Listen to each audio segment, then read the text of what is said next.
Ladies and gentlemen, welcome to another episode of Bussin With The Boys. Congratulations to the TCU Horned Frogs on winning the national title. Let's go, boys. Yeah. Let's go. Let's pray to God that Monday. ages correctly. The national championship will be played in a couple hours. But we're riding with the Horned Frogs today. They took down my boys a couple weeks ago. Did they earn the win? That's not for us to say. We haven't said that, but people are saying that maybe they didn't. Maybe Michigan lost it more than they won it.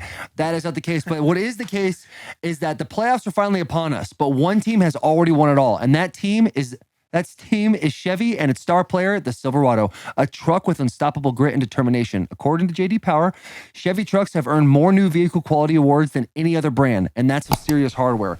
Do us a favor, head over to Chevy.com to learn more about the Silverados, and you should know those things are as strong and dependable as the people that drive them. For JD Power 2022 award information, visit jdpower.com/awards. I've heard just some rumors in the bushes. Rumors are moving. That Chevy coming on with us in a big way this year. A lot of the Barstool football brands. Yep. That we could potentially be presenting a new vehicle.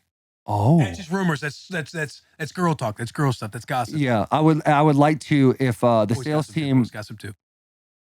Boys gossip too. The boys at Barstool sales team need to kind of throw in there, hey, why don't you throw the boys a couple of free Chevys? Because that'd be nice. Right. Like, hey, I don't know how we're selling this, but we should easily have a couple Chevys in the equation. Just waiting for the boys. Right. Like, I already got one, and it is a fucking badass like vehicle. them new 2500s. I'm a big fan of those. You are in the market. I'm in the market for a vehicle right now. I need one. I'm like Cold Stone Creamery. I got to have it. We have a very long podcast for you guys today. And honestly, we wanted to stop it 3 or 4 times, but truly it was an incredible podcast. We had Josh Dobbs on. We spoke about football. We spoke about football. We spoke about football. We spoke about the Jacksonville. Everything. About the Jacksonville game that just happened. Some decisions that he should or should not have made. Did he know it was third down? Did he know it was fourth down? Did he think it was third down? Why the check down? Why the check down? Was that a forward pass? We talked about his pass at Tennessee. Jack McPherson had an incredible question for him late in the podcast. Real late, but he came in with a haymaker of a question. It was incredible. The man's an astrophysicist. Is he? He's a rocket scientist. He's a rocket scientist. Certified rocket He works with scientist. NASA. He started talking, like literally Will's like, what else should we talk about?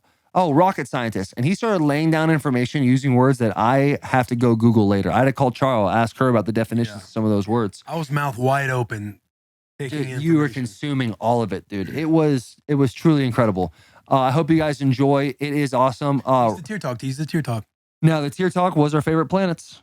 So you're going to have to look into that. It might sound very elementary, but I think you're going to get a lot of good information in that, boy. We're going to paint a nice little picture for you. Someone got a little mad during their spiel. I'm not going to say who it was. I'm not going to point fingers, but some individual sitting in a chair right now probably didn't handle their tier talk the best way they probably could have. Yeah, they were very aggressive. Now, we won't say who it was. On this podcast, we in real time found out about the firing of Todd Downing, Keith Carter, and I believe his name is Anthony Midget. I say I believe because I literally have said 16 words to Anthony Midget since he was on the Titans. It is Black Monday, so there's a lot of like turnover happening in the league right now. Yeah, and so that is something you will see. My reaction, I didn't know how to react really. So that'll be for you guys to dissect. Let me know what you guys think. With that being said, I know it's a short intro. Is there anything you want to put down? I don't think so. We talk about a lot of the mental headspace of guys, like when a season ends, whether you're in Dobbs' seat, your seat. We get into talking about how's it feel for you. Jeff Simmons coming up with his big contract. Josh Jacobs with his 5th-year option, and him just giving the middle fingers to the league. We dive into that stuff, but yeah, other than that, bro, you covered it. You covered it well. Thank you, buddy. I really appreciate that. If you're watching right now, I know we're on the YouTube. The YouTube has been jumping. That was a nice show outing last week for the YouTube channel. For just the 2 boys, too. Right. There were over 1,000 people watching at one point in time. I remember seeing that thinking like, oh, shit, that's awesome. Yeah. But if you're watching right now, make sure to leave a real live comment. Not like, obviously, we're in the chat making friends all day long, but go jump in under the real comments and drop a comment, hack the algorithm for the boys a little bit. We are a big years in the making. And you guys started off real fucking hot. Yeah. Real hot in the first episode. I did not think the numbers like that were going to happen so fast. So we do really appreciate Remember you. the CEO called millions. 4.5. It does not matter what. YouTube, something's wrong with their website, but I did see that. I heard that. I was on that call with you, and I'm glad you let the public know about that. Mm-hmm. With that being said, boys, please enjoy this episode of Bussin' With The Boys, like Will said, live comment, not live chat. Correct. So you might be in the chat right now and it might be easier for you. Go find that live comment, press that, then do it. Subscribe, unsubscribe, resubscribe. Do all these things for us and we can keep doing things for you. Thank you so much. Please enjoy the fuck out of this episode. Tell you what, you excited to be on? Yeah. I'm stoked. And I'll also, like, everything that transpired the last 3 weeks, 2 weeks. Crazy. I don't know how long it's been. It's been like 20 days. No way. They're saying. I think the game was 18 days. Wow. That's crazy. You got to put that mic up a little closer to your face when we do start. We're kind of rolling right now. It can be staying. If it doesn't, it doesn't. When you got the call, where were you when you got the call from the Titans? So I was in the QB meeting after Detroit. So listen, so I woke up in Cleveland. Mm-hmm. And so like Detroit to Cleveland's like 2 hours. So I was driving back to Cleveland on the off days just so I could sleep in my own bed, wash my underwear, and then go back. So we played in New York on Sunday. Landed. I drove back to Cleveland for the night, shipped home all my Christmas stuff, like washed my bag. I had like 4 pairs of sweatpants. And I packed for the week and then Christmas to go home. Yeah. So I drove to Detroit, had practice. I went through like a full basically Wednesday. And then I was in the QB meeting afterwards. And they're like, my agent called me. I practiced. So I called him back. He said, hey, I think the Titans want to sign you. Then he's like, all right, this could be one of those things where they call and like nothing happens, or it could happen fast. So just keep your phone on you. I was like, all right, bet. So I went back to the meeting, sat there with phone on silent, and then it starts buzzing. So it was my agent calling. He's like, yeah, they want to sign you. And then Ryan called. And then I walked back in the room. I said, yo, I got a flight to catch at 8:15. No way. Was it a team meeting or what meeting was it? A quarterback meeting? QB meeting, yeah. Quarterback meeting? Yes, Willie is officially on the bus for those of you. Yeah, we just started, talking, and then I saw the numbers rolling, so I thought we might as well just get going. So my man's in Cleveland. So I'm assuming you live in Cleveland full time. That's that's home. No. No. No, I'm kind of like a nomad. Like I want to make Nashville home. Yeah. So I just have an apartment up there. I just had it through the season. It ends in February. And you were driving from Cleveland to Detroit. Driving from Cleveland to Detroit. My man had just packed for like the week and then Christmas, and he's sitting in meetings in Detroit. He during practice gets a call from his agent. Agent calls his agent back. He's like, "Hey, the Titans might want to sign you, but you don't know. Like it might be one of those things. Who knows what's going on?" Fourth, right? He's sitting in a meeting. His phone starts going off. He picks up the phone. And he's like, "Yeah, they definitely want to sign you." And then he gets on the phone with RC Ryan Cowden, and then. And that's where we're at right now. So he's like, hey, you walk back in the meeting and you're like, I got to go. I was like, well, he's like, there's an 8:15 flight. Can you make it? It's like 6 o'clock. Yeah. In Detroit. And they're like, we want you to dress on Saturday and it's Tuesday. So I'm like, I got to make that 8:15 flight so I can get there at least, like get a good night's sleep, like get the playbook as early as possible. Right. So I was like, yeah, I'll make it. So I went straight in the room and said, I know I've been here for 2 weeks, but I got to head to the airport. The Titans are signing me. Like shook Jarrett, Nate, Brew, shook everyone's hands in the QB room. So it was up to the OC upstairs and the GM, went straight to the airport. So like I'm still on like that same bag. I got like 4 pairs of sweatpants, 2 pairs of jeans, just thugging it. Just thugging through it, dude. Just thugging it. That's wild. What's the head coach's name for the Lions? Dan Campbell. Dan Campbell. What was his? You were only there for 2 weeks, but what was his vibe? Because he seems like he's awesome. A football guy. He seems like a guy. People would argue, not us. We're not going to argue this, but people are saying he might be cooler than Mike Vrabel from like a vibe standpoint. I would say they're both up there because they played. You know what I mean? Like they get it. Just like the ebbs and flows of a season, like the emotions of it. As players, like getting ready for practice on a Wednesday late in the season, like they just get it. Like they walk in the room, they get it. Yeah, he was cool. He was cool. Like the culture up there was awesome. Which is crazy to say about the Lions. Yeah, the culture up there was awesome. I was really impressed. Because you know how the Lions were. Like when I got drafted in 14, they were picking at 10. And I was like, fuck, dude, I do not want to go to Detroit. Like, please. I was legit like, man, I do not want to go live back in Michigan again. I was begging not to get picked there. Well, so like just in my process, so I got released for Cleveland. Well, we'll get into that. But like, so I was like either going to go back to Cleveland. I ended up going to Denver, working on Denver, and then visiting Detroit. And like even I was there like the night before the game, and it was like you could just feel the vibe in the building, like just like everyone around it. They just are just like focused on the right things. They have a ton of like coaches that are players like on their whole staff. Right. So they just get it. Like the vibe is really, really good up there. I enjoyed it. Are you pulling for them for the playoffs? Are you pumped for the boys? Eliminated. Oh wait, they got eliminated because Seahawks won. The Look Seahawks at me. won. Yeah, no, you're good. We'll cut that That's out. all right. Yeah, that was tough. When Bet the Bus comes back, you'll be dialed in. Yeah, we'll cut that out. You're good. I didn't Cut that out. You're good. I didn't take my black label, my on it black label. Yeah. I think that's not NSF certified either. Yeah, I need that performance enhancing. You need that right You now? know what I'm saying? So you're in Cleveland. You were on active at Cleveland. So I was the 2 all year in Cleveland. Gotcha. I want you to talk about Cleveland. Yeah, I want to hear about I Cleveland. want to hear about Cleveland. Okay, You know what I mean? right. You Cleveland. seem like a normal guy, and then you're paired. You're in the same room as a super horny guy in Cleveland. I want to find out like how that dynamic works with you guys. Yeah, I You know what I'm saying? I need to hear the stories. You know what I'm saying? Like, did he come off that horny, or you're like, oh, he might not be as horny as they're saying? Oh, he got the rookies a masseuse. Each person got a masseuse. yeah. You know what I'm saying? Christmas presents. Yeah, the whole Christmas line present, here. yeah. Here's a massage therapist. I can't speak on that. Does he? But he's a normal dude. No, he's a And there's normal no dude. disrespect. I like Deshaun No, you're Watson. I good. think at this point, He's a normal one of dude. those things. The horniest dude you've ever met? We all got our, you know what I mean? Everyone We all has a got horny our guy. top 5 horniest Horniest dudes guy I I've ever met. There's 2: Mike Campanaro and Rob Moji. Those are the 2 horniest people I've ever Horny met. boys. Horny boys.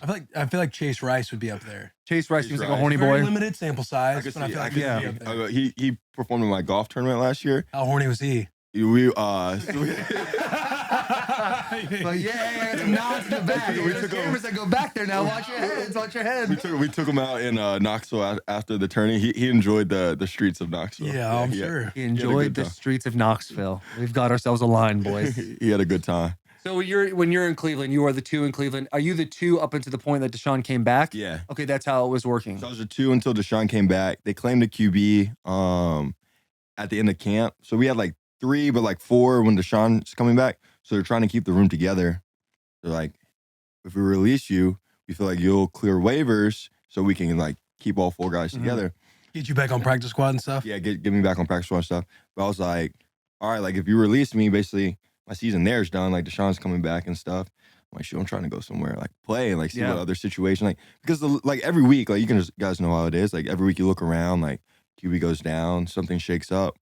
So I was like, I want to put myself in a position where teams know, like, hey, I want to go somewhere and play, whether it's for 2 weeks or however it may be for the end of the season. So that's why I ended up taking the visit to Denver, then ended up going to Detroit, really like the culture there. And like I'd been like, they'd tried to trade for me a couple times early in my career. So I was like, I'm gonna go there, check it out. And then shoot, it worked out where I got here. Yeah. So you opted out of signing back on practice squad with the Browns because you wanted to put it out there like, yo, I'm trying to go play. I'm not trying to be in a 4-man room and low-key be at the bottom. Exactly. Correct. Like I felt like, I mean, you're getting demoted, and they're saying like it's not for performance, it's just for logistics.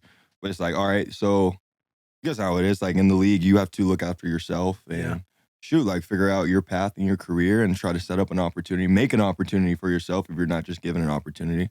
So that's what I felt like was the best bet for me. It seems like you saying that, you have to look out for yourself. Like I feel like when I first got in the league, and you might feel this way too, but when I first got in the league to now, that phrase looking out for yourself has become much more vocalized throughout the league. Like people are starting to understand more, like not only in the locker room, because in the locker room, guys got to look out for themselves. Like, you got to get paid and do whatever. For sure. But like from a public perception as well, people are starting to understand that when you're in the NFL, like you might love being a part of the team, but if there's a better opportunity elsewhere, like you can't really fault the guy. Exactly. You know what I'm saying? Yeah, I think like people like see that guys are their own businesses, right? Mm-hmm. Off the field and on the field.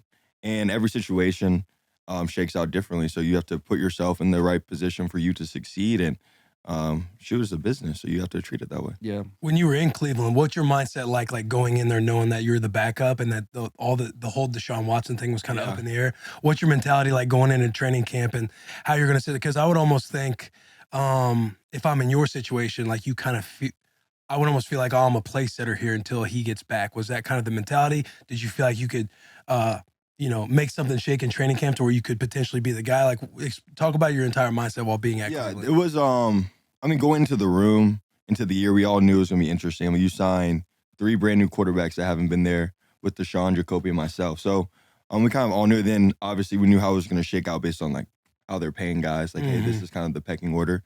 But, I mean, I kind of just went in there with the mentality of, hey, just maximize my reps in camp. Even though I might not get a lot, like go out, have a really good preseason. And then if something shakes out in the season, then go out and play well. And then if it doesn't, you'll at least set yourself up, whether it's to be back in Cleveland or for another opportunity after. So Yeah, I mean, it was an interesting situation, a unique situation Mm-hmm. with it, just the whole dynamic. You almost think too, like a decision wasn't made yet with the NFL and everything else. You're like, you're thinking, I could legit be the backup. Like this could be for the whole a year long. Yeah, exactly. We didn't know until like 3 weeks into camp what the NFL was going to do. So that was interesting. But you always obviously knew they were going to make a decision, so there would be an opportunity there. But we're just kind of working through it. Yeah. When you were at Tennessee, obviously Tennessee's a huge school, and like you're a big name guy, like everyone knows about Josh Dobbs. You're drafted by Pittsburgh, correct? Mm-hmm. When you're in Pittsburgh, how was your experience there? But like, were you thinking like, all right, Ben's coming up, he's about to be done, like I'm next in line? Was that like your mindset? That was definitely the thought, because so when I got drafted there, it was Ben, Landry Jones, and then myself, and then those were the only 3 quarterbacks. And so at the time, Ben had just in the offseason been going back and forth of if he was going to retire or not. And so I was like, okay, like Ben, I know he wants to win another Super Bowl. So we had a really good team like my rookie year, and we almost won it. Yeah. So it's like we win another Super Bowl, and then there would be an opportunity. But Ben ended up playing for 5 more years, like once I got drafted. So it didn't shake out the way that I foresaw it, but it was so cool, like being like working with Ben and just seeing how he plays the game, because he plays it so much differently than a lot of quarterbacks around the league. So just learning from him, being around him, we had a cool relationship now. So I enjoyed my time there. Is there a perception publicly of Ben that you feel like people get wrong about with his preparation and how he plays the game? You just said he plays it differently than. Yeah. I think like he gets the perception of like Ben's a guy that doesn't watch film and stuff, but the stuff he does on game day, he definitely like watches film. He just doesn't do it maybe like at the complex or like right in front of your face. But when he goes home, he's definitely studying, because so much of the offense was on him just to kind of freelance at the line of scrimmage, like pick his plays. Like a lot of times there would be no play. Like Ben's calling the game on the field. And you can't do that if you're not studying, preparing, watching some type of tape to get a feel for the opponents. Those really impressive. Like we would go to practice and we would call like no huddle. And like you get the practice script before practice. It has like 50 plays or whatever's on the play. This is like for OTAs and camp. And you would get the practice script. There wouldn't be one play on it. The quarterbacks will call the entire practice. So you just get to the line and you look at the situations like 1st and 10 left hash, and you just call whatever play you want it, because that's what Ben would do in the game sometimes.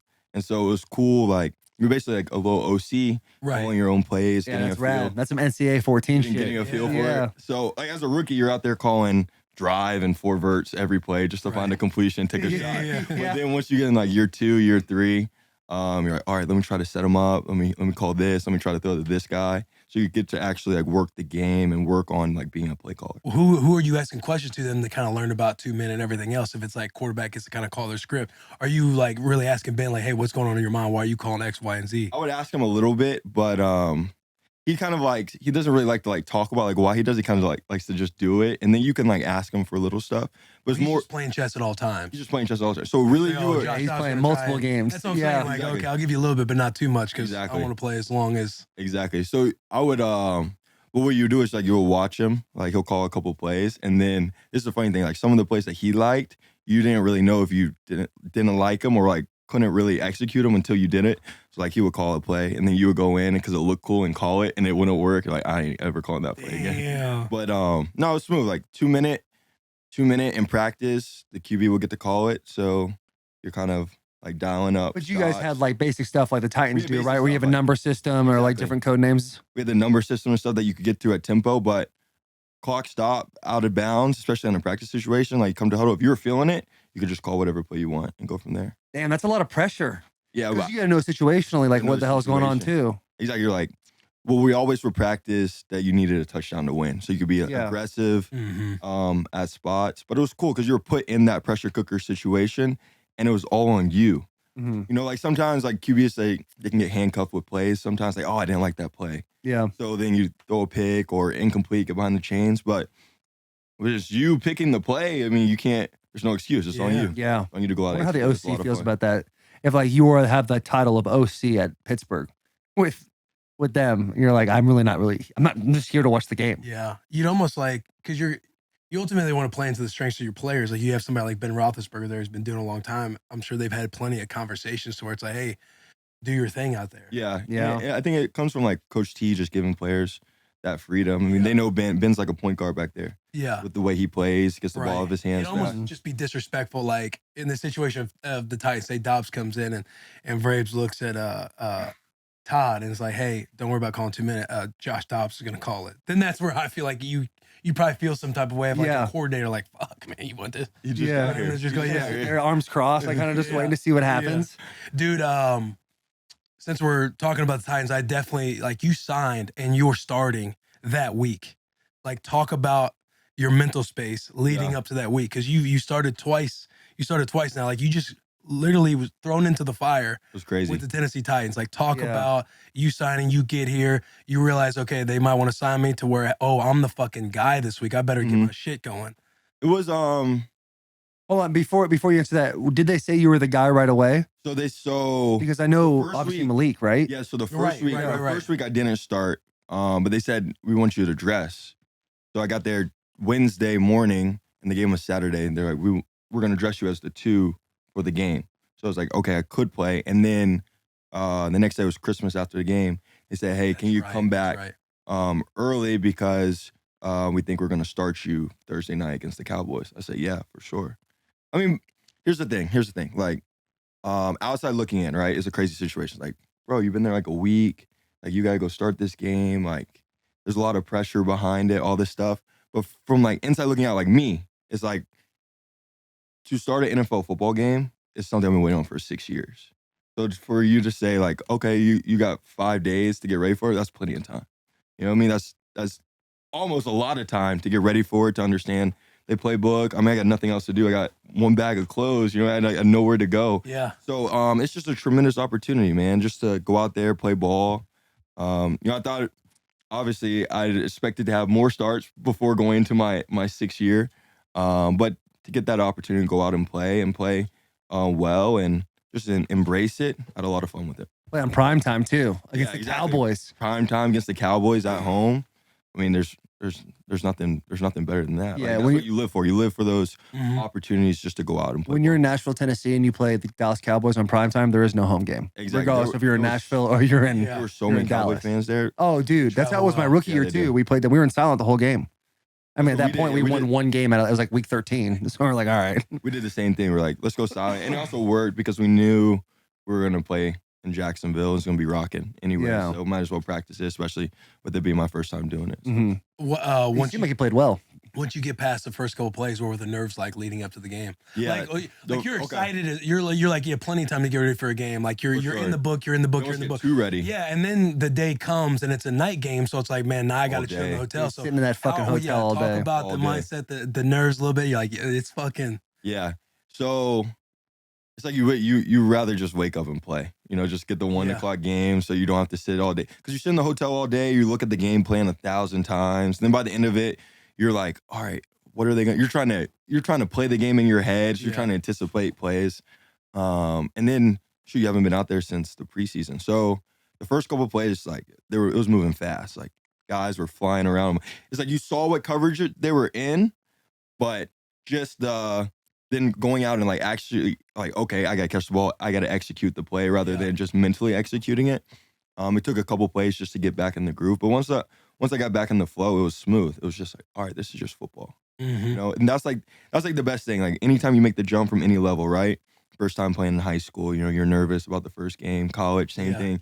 NFL, the same thing, because you're nervous about the speed of the game. You're nervous about whatever the opposing players are. And then you get out there, you're like, it's just football. Same game I've been playing for a long time. Yeah. Yeah, but it does move a lot faster. It does move a lot faster. Those 5 days, you're like, oh, that's plenty of time to get ready mentally for a game, like learning the playbook. How much time did you take and look at like the personnel? Because you come into your situation, for you individually, is an amazing situation because you're like, I'm looking to start, I'm looking to play. Tennessee gave you that. And you're like, all right, that's awesome. Let's check that off the list. Now you look at the roster and you go, holy fuck. There's a lot of guys. There's no, like, this is a loose term. There's nobody on the team anymore. Well, like you're playing with guys that weren't original starters week 1. Yeah. So, so when I signed, I looked at the roster. And like the first, you just scroll through the roster, see who you know. Like, okay, I got to know this guy. And I got down and it's like injury reserved. Yeah. That was like longer than looking at the active roster. Yes, dude. I'm like, dang, there's so many guys out. So, No, there's a lot of young players. I think that was And going into a situation where they're on like 3 or 4 game losing streak at this point. They're we lost 7 in a row. 7. So they're 5 at that point, right? Yeah. Oh no, it was 4 because you came in and you were sitting behind Malik. When you but so like, how did you work through that process? Did you get with a couple of receivers and be like, listen, like you had like a Robert Woods is the first person that comes to mind. For sure. He's been in the league for a while. Before he got hurt, he had 4 1,000-yard seasons.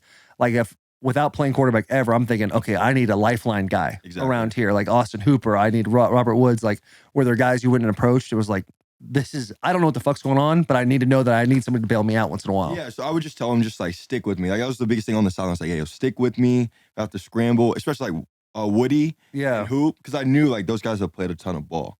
And so I was like, yo, just stick with me. But the crazy thing was, so for the Thursday night game, we didn't get any live reps in practice because it was a short week. It's all like walk through, jog through. It was all late in the year. I mean, that's how it is. Which is fantastic late in the year, but if you're just coming into it, you're like, damn, bro, I could use some full speed. Some of the throws in the game, that was like the first time I'd ever thrown that route to the receiver live. Like we tried to throw trailing a strike. It was about a foot behind him. It was like back hip. I was like, that's the first live strike route I've thrown to him in my life. Yeah. And we're throwing it like 3rd and 7, in the middle of the third quarter, a huge play. So it was like little things like that you had to work through. It was a crazy process. What's it meant for you to get that opportunity after waiting patiently for 6 years? It was awesome. Not only that, you've had such a lot of pivots along the way, like being drafted by Pittsburgh, getting traded, being cut, being on practice squad, being on IR.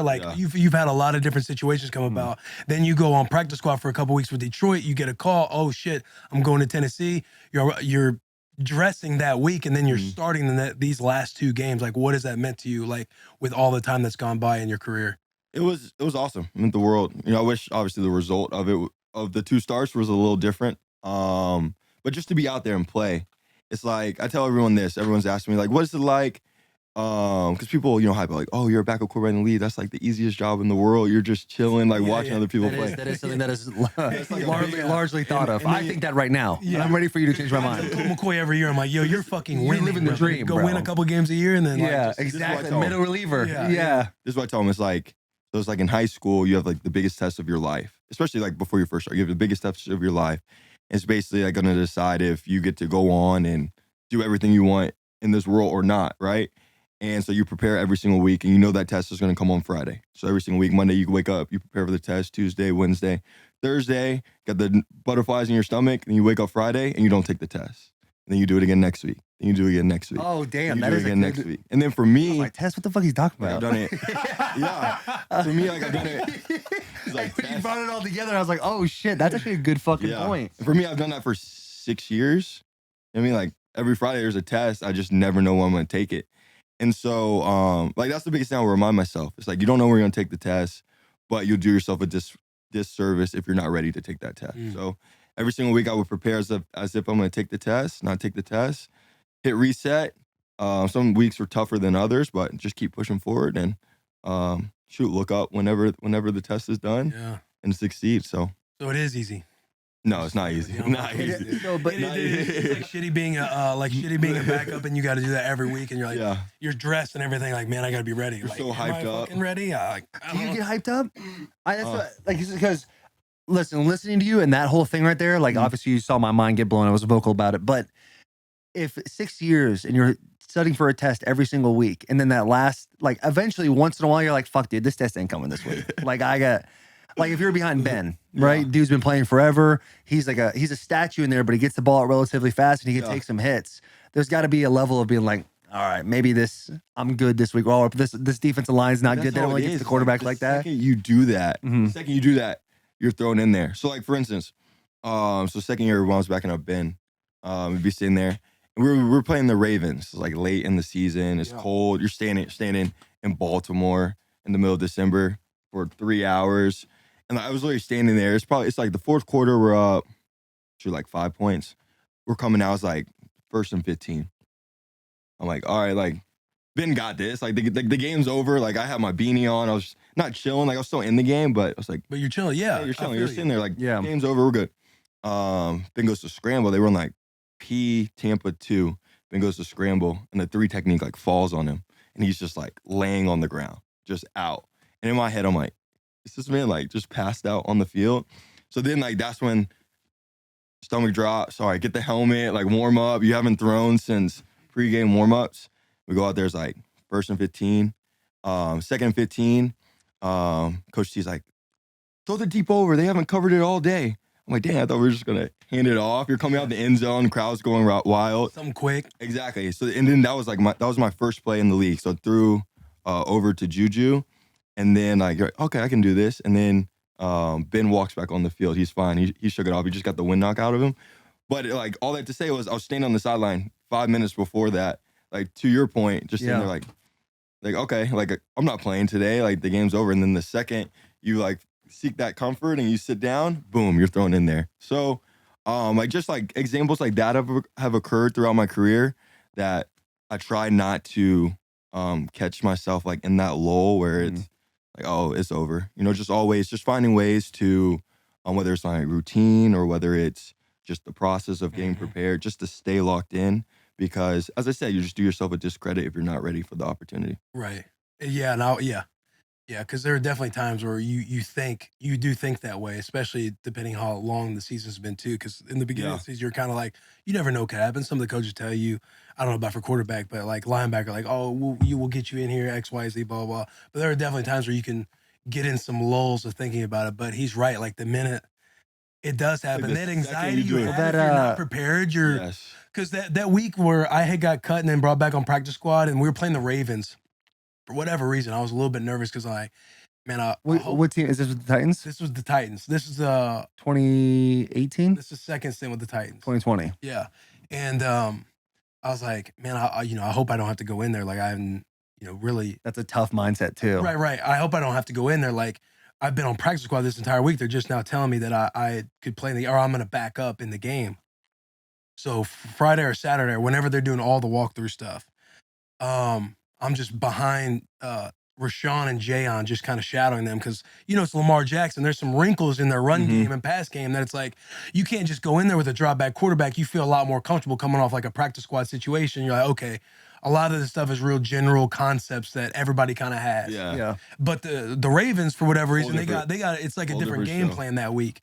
So since I've been on practice squad that whole week, and then they tell me like, hey, we're gonna activate you on practice squad after just getting cut, you're just like, okay, well, let me stand because I was a little bit nervous. And that was the game Jayon fucking fucked up his elbow. That shit was terrible too. Thank God he was wearing long sleeves. Yeah. And literally I was in there. I was like, thank God I was going through just the walkthroughs and everything like that. At least going through the process. It always comes when you're just not, you're like the most unprepared and you have like a type of anxiety of like, man, if I go in there and look stupid, like, it's the worst. It's over. Like, it's over. Yeah, Lamar does make people look stupid. Yeah. Think of Lamar when he sees Jan go down, who's a very athletic linebacker, and then you walk out. Right. Like a white dude. Him down on the sideline. He always sees a white guy. He's like, oh, I'm running at him. I'm fucking him up. It didn't work out for him, but a white linebacker, a black linebacker goes out, and then a white linebacker comes and he goes, oh, man, I'm running on that guy. You know what I'm saying? All I'm saying is try being a white man chasing the tackle Lamar Jackson in this league. No, it doesn't fucking happen. Your only hope is make him go east and west and be like, please, God, cavalry, get here. Yeah, exactly.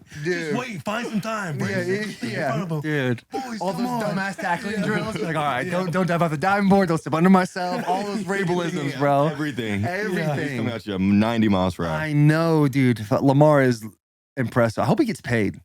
I think he will. You think for the Ravens? You think he's going to go somewhere else? Oh, I don't know. I know he's going to get paid. I don't know. Who knows if it's going to be the number that he's wanting? Yeah. I don't know what the number he's wanting. I don't know if he's like a irrational person or not, but I've never met him, but I think he'll get paid. I think he'll get. But the OC's up for a job somewhere, so that might shake some things up. What I think will be interesting is how all the GMs and owners will look at the contract situation, because I know he can throw the ball around, but the running game is a big part of his game, and the lifespan of like a running back in the league, and you can look back at Vic and all these guys. It's just wherever they see him, like how long do we think? Exactly. How long can he play at that level? For the type of game that he plays. Because he adds another element. That element shows that like they only have so much tread on the tire, because you can't have like the way Lamar plays. If he loses a step, it definitely equalizes the game a little bit more. Absolutely equalizes the game. Yeah. 100%. Yeah. I wonder, I wonder if he is going to get paid there. Love to have him on the bus. Love that. Yeah, Lamar's he follows you, right? Yeah, he's one of the boys. He's one of the boys. He follows. He's a tier 3 guy. I actually made that joke, try being a white guy on the field, chasing Lamar Jackson, and it was one of those ones where it was going out there to different audiences, and then people started calling me like racist and shit like that. And then Lamar comes in and laughs at it and everything else. So it's like, oh, I'm good. Yeah, you get one of the bros on there. Like that's like almost the equivalent of being like, oh, I'm not racist. My best friend's black. Like you got that card right there. Well, he comes in and says something. It's like the guy I'm talking about. Yeah. Yeah. It's like this. Oh, I'm good. I'm good. You saw him. Good. He laughed at that. Lamar got me. We're followed. We're good. People like that. People are like that all the time. You get invited to the cookout. You're like, yo, I'm good. Cool I'm him. I can't wait to tell all my white boys that like, guys, I got plans on Saturday. Yeah. Oh, you guys want to hang out? Oh, I can't. Like we didn't ask you. Yeah. But, I'm doing going something. to Lamar Sorry, Jackson's dude. cookout. Yeah. I hope he needs to kind of be like our boy Kirk Cousins and kind of do like those short 3-year fully guaranteed contracts. Person gets the money bags. Money bro, bags, just bro. Snipping them things up, huh? Do you think he deserves it? Yeah, for sure. I mean, I see you. I was just trying to see if my boy's gonna slip. Get some headlines out here. Exactly. We got the same agent, so Mike. Oh, really? Yeah, Mike be grinding. Yeah. Kirk, like we were actually talking about it this morning. Like Kirk played the situation perfectly. You have to take a little risk to get to the market For sure. to see what your market value is, and then that's where if you're healthy and coming out looking good, unscathed in free agency, you're able to leverage all of your stuff to get. It might be a lower ceiling, but you'll get that fully guaranteed contract. Fully He's guaranteed. done it ever since. Every contract. Yeah. Yeah. Because we were on that conversation because of Jeffrey Simmons.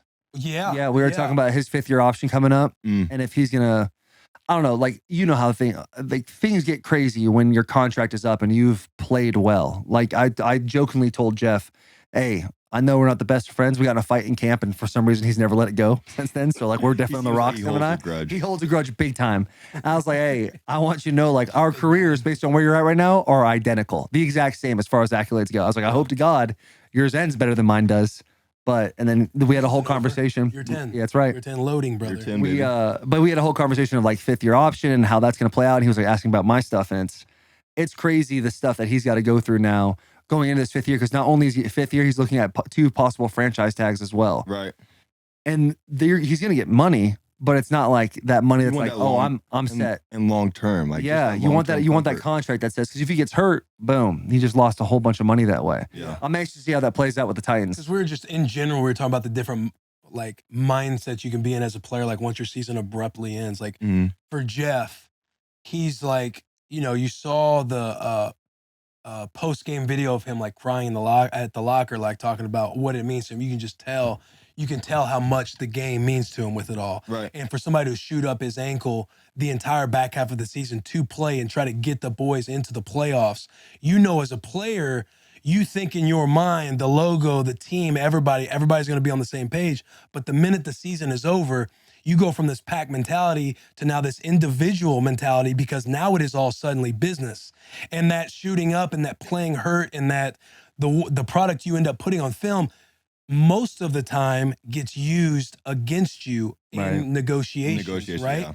Yeah. Just because it's strictly business. I would assume the Titans are going to do whatever possible to retain somebody like Jeff, but a lot of guys go into it thinking, I was doing it the honorable way all year long, fighting for the boys, doing whatever I can to get back here, feeling the pressures of the coach, the training staff, fans, teammates, everybody. And I want to, like I'm trying to, but then you turn around, if you're not in a situation to have like, maybe it's leverage like Jeff has or something like that. Usually it does not work out for you that way, but you think, damn, I thought if I sacrificed and did all this, you guys would take care of me. And now you're using what just happened kind of against me. Yeah. But you can't take that personal. Yeah. You can't take that personal. But that's a lot of guys, they usually get that bitter. You just find out the teeth of the business that way, which is unfortunate. When you're young, you're kind of like naive about it. You think you don't know when you're young. College, you get your first off season, you look at a vet, you're like, oh, we get the next few months off. We don't have to come back until April. And you're like, oh shit. And you're just like a puppy. You're on this 4-year deal. If you get to be with the team 4 years, you kind of you have no clue until you get bit in the ass with the business side, and you're thinking, damn, this is how it really is. Mm-hmm. I wonder, I think it really is going to come down to whether Jeff is on the team or not, is how he wants to get paid. Because he's extremely talented. He's a top 3 D tackle in the league. I think any GM would go and say the same thing. look up Aaron Donald's contract because he's got the number 1 contract, right?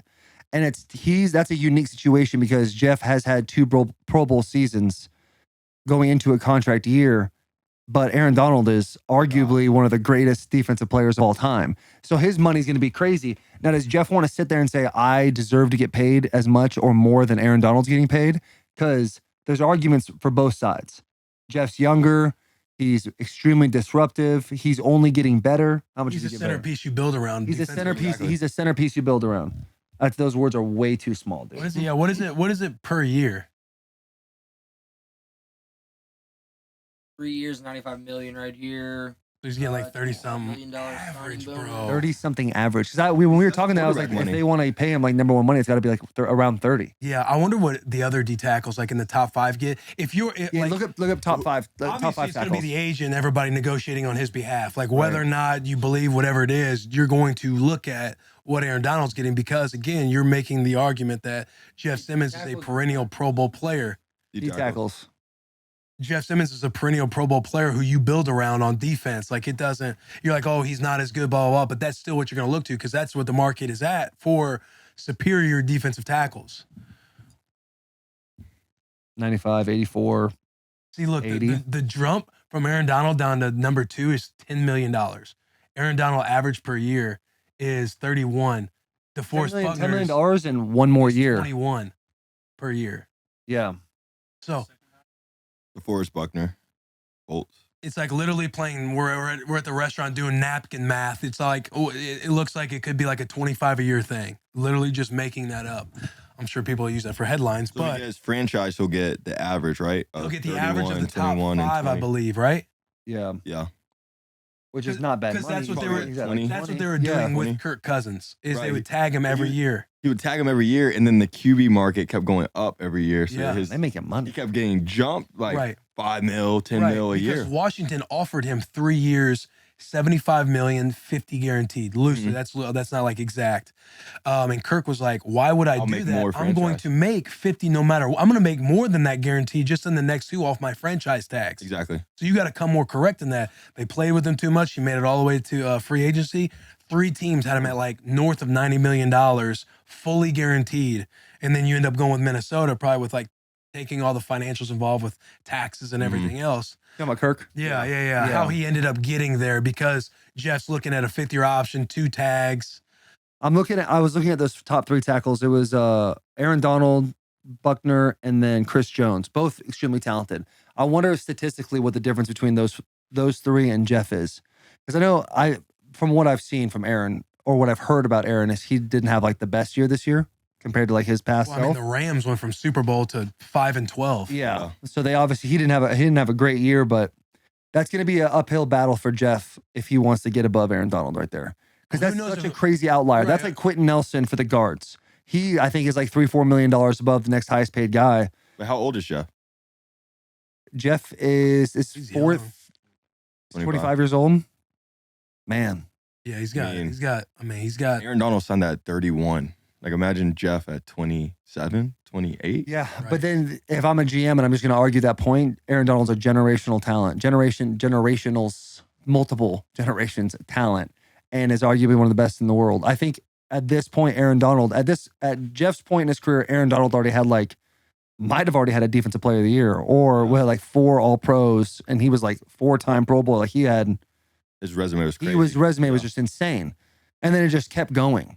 Yeah. So it's like, I mean, he's up it's for a hard defensive argument. player I every hope year. Jeff gets that money. I'm just saying, like, I wonder where, in his point, if he's going to think of it logically. And I think if he thought about it logically and sat down with himself and his agent was completely honest with him, his agent would say, you will be a top 5 paid guy, but I think it'll be more in the middle range of the top 5, like the 3. This is me without any information trying to talk about this. I don't know what the real market is other than the article we just looked at, but you're thinking like $20 to $25 million a year sounds like something he would look at and logically have to say, okay, I'll play for that.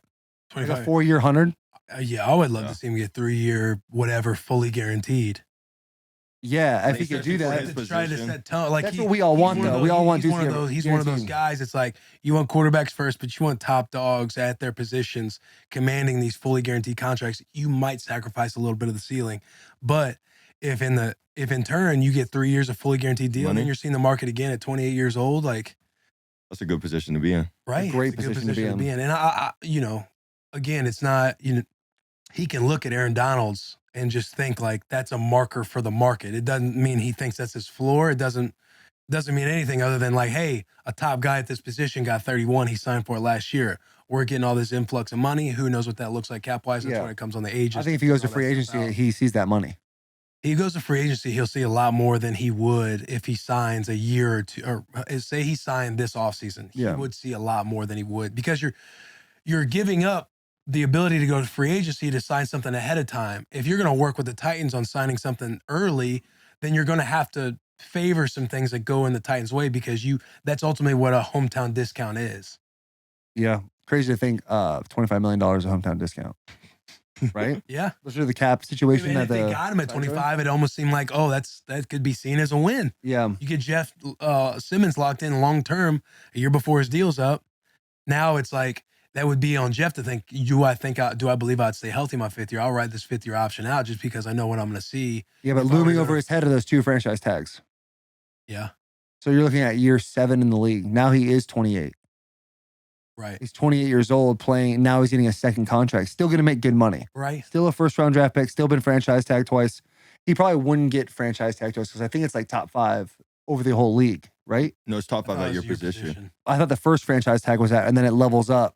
No, I think franchise tag, then transition tag. But then there's 2 franchise tags. The next one, first-round picks. They franchise you again. I think it goes up by a percentage. Like it has to be more than the one, whatever was. A lot of stuff to think about. There's a lot of things in the Titans' future that they really got to figure out, because, I think I've said this on this podcast. I think Vrabel is one of the best coaches in the NFL, but eventually, like you've got to have talent to match that coaching as well. And it unfortunately showed this year, because you look at these last 2 years.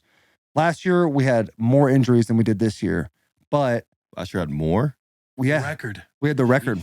Yeah. Last year we had more injuries and we were still the number 1 seed in the AFC. Mm-hmm. But if you look at what's the major difference between last year and this year? If you look at the IR list, the guys that played last year are now the ones on IR. Like your main guys, other than Derrick Henry, who got hurt week 6 of the season and was a rushing leader by 300 yards at that point. Yeah. Would have, in my mind, easily broken that 2,000 rushing record. He got up to 1,600, right? He didn't play week 17. Which you talking about? Derrick. Last year? Oh, last year? This year. Yeah, I think he was around 16. What did he get the other night? He had 120, I think. Yeah, I think he probably might have just got 1,600. He was top 3 going into that last game. Yeah. I think he's number 2, right? Josh Jacobs than him. I don't know how Nick Chubb did. Chubb was 2, Derrick was 3. He finished 2? Man. And then Derrick and Chubb have a weird, whether they have a rivalry or not, they have a rivalry. I think they have a little rivalry. Yeah. Chubb is a beast too, though. He's a beast, bro. Like, being around him, and I heard he's a silent assassin. Is he really like that? He doesn't talk. He doesn't talk. Like if you get him outside the complex hanging out, he's hilarious. Like once he starts talking, he'll be like the funniest guy in the room. Yeah. But like in the complex and then on the field, you don't say a word. All business. And we were playing the Chargers this year. Unblocked safety in the hole, makes a miss, runs like 50 yards for a touchdown, stiff arms Khalil Mack on the goal line, just hands the ball to the ref and walks off the field. Like, this guy's crazy. What a legend. That's a cool fucking deal. Him and Derrick lost to Josh Jacobs, though. I know. Boy led the league in rushing. And he was somebody they didn't pick up his 5th year option. I know. So he went in a good tweet about that. He went in this year with a massive chip on his shoulder. Because from what I've heard, I don't know, I haven't talked to Josh or anything, but from my understanding is they were trying to shop him for like a 3rd round pick in preseason. And he was aware of that. So him going out and leading the league in rushing. And he goes crazy during the year. Like the big middle finger to everybody. Like, I'll fucking show you guys. Like that's like you love to see that. Yeah. You hope it's like, don't take any fucking discount. It's like the mindset of Jeff. Like if Jeff's going into it, like, then I've sacrificed all this. You want to see players get paid and not have all the stuff that they've used like against you and everything else. Exactly. Like it's always like the pro player mentality. It's like if they didn't pick up his 5th year, or they did pick up his 5th year option, he was pissed about it. Mm-hmm. It's almost like, how do you navigate those waters? Like Josh, he now gets to go taste free agency for real. Yeah, That's running back. There's probably no one in the NFL feeling better than Josh now. You've got to feel good about how the year you just had, especially again, led the league in rushing on a roster where it seemed like every position was talked about except the running back. It's like, okay, we got a good running back, but we got he's a dog. Derek Carr with Devontae Adams, Darren Waller, Hunter Renfrow, all those boys. And then you kind of, Josh was kind of an afterthought. They don't pick up his option. It's like, all right, birds to everybody. I'm about to lead the league in rushing. That's crazy. Yeah, the Raiders are by far the most underachieving team in the NFL this year. Oh, for sure. I mean, Titans are kind of there too, right? So they had a bunch of injuries to hang their hat on. It's like the insurance policy. Not everyone. Like a lot of people were talking about the Raiders competing for the Super Bowl. Yeah, they were. Especially when Devontae would get there. I said my hot take was the Chiefs weren't going to make the playoffs. I was obviously very wrong about that, but. That was a tough take. Tough take. That's a tough take. But again, there's bias. Like I'm rocking with the boys in silver and black, dude. And I thought this was going to be the year. It's got to be the coolest uniforms in the league. You don't, I still went like 5-3. I feel like on the year picking the division winners. I think so. I'd like to see a better ratio. However, I could have had one more if Saturday worked out a little bit better. Yeah, I know. Titans were one. Titans were one that I picked, and there was a part of me too that was thinking about picking Jaguars at the beginning of the year, and I was like, I can't do that. Yeah, that would have pissed me off. Right. Yeah, because we were talking about. That would have pissed me off. Peterson, Justin Lawrence. We said it on this podcast, though. For those of you who think we just joke around on this podcast, we legit have said Jacksonville is a good football team. They just need a good coach. You're welcome. We said that first. I mean, they had like 3 straight #1 picks. Like I know they really have so just like holstered in their shit. Yeah, I felt like Doug Peterson was a big help, like him going there for sure. Yeah, organization, dude. Yeah, with the boys pushing the cart in the same direction. What since we're talking about mindsets too, and the season abruptly ends, like where does the headspace go for somebody like you in your position? Again, you come in the last 3 weeks of the year, season's over, you see the look on everybody's face, like you're not as acclimated and is into all of the buy-in that the Titans did all year long for it to be like, fuck, man, we didn't get it. What's it like for you now going into the offseason? Yeah, I mean, when it abruptly ends, I mean, it sucks. But you just like navigate those emotions. Obviously, like immediately, you're like, okay, shoot, where am I going to be next year? Am I going to be back here? Am I going to be somewhere else? Where am I about to live for the offseason? Is my apartment even still a thing in Cleveland? So just like working through it all. So yeah, I want to be back in Tennessee. Had good exit meetings, so we'll see how kind of like free agency for me shakes out. But hopefully, it's back here. So your wish list would be Tennessee? Yeah, for sure. Tennessee boy. For sure. I mean, sure, I'm not from Tennessee, but played at Tennessee. Love Nashville. Nashville rips. Nashville's dope. And the state is like, seems like they root for you hard. For sure. For sure. And like I've enjoyed my time in the complex. Like the guys are cool. Even though I got a cross pass with him a couple times, but everyone's pretty cool in the complex. So it's been cool. I wonder from the outside looking in, like since I've been on IR since week 2, I've like turned myself into a fan, obviously. Mm-hmm. And watching Malik the first few weeks, obviously it was tough, right? Like I think he had 88 yards passing in the last game before you started. And when you came in, it was like, damn, like you really out there slinging that thing. And then everything like gets in your head like, damn, like the dude been here for 5 days. And he's done like he's been able to do this at this time. Like you actually, in a time where there was no hope for Tennessee, you low-key gave the boys hope. And I thought Saturday you were going to go in there and it was going to work out. Should have. And you guys had it. We'll get into that game because I really do want to talk about that. But what was it like with Malik? Because knowing Malik for the short time I did, obviously during camp, OTAs and stuff like that, very charismatic, very energetic, great dude. You just wonder if, like, is he a guy that can develop into something that people thought he was going to be when they were coming to Liberty before the draft, saying he could be a top 10 pick? Or is this one of those things where it just is not, it's not going to work out? And that's no shot at Malik. That's more just like wondering, I guess, like, does he have it? And that's not for you to answer. My question for you is like, how was the process between you two and like you coming in quickly changing the guard? It was good. It was smooth, as smooth as it can be. Yeah. I know obviously, being his position was tough on him, and I know he would love to be out there too, playing, competing. But as you said, Malik's a great dude, and so Malik and we trained with the same guy in Atlanta. So I met him this last offseason actually, as I was getting ready for the draft and stuff, just in QB training, and it's a small circle. So yeah, he was still the same guy throughout the whole process.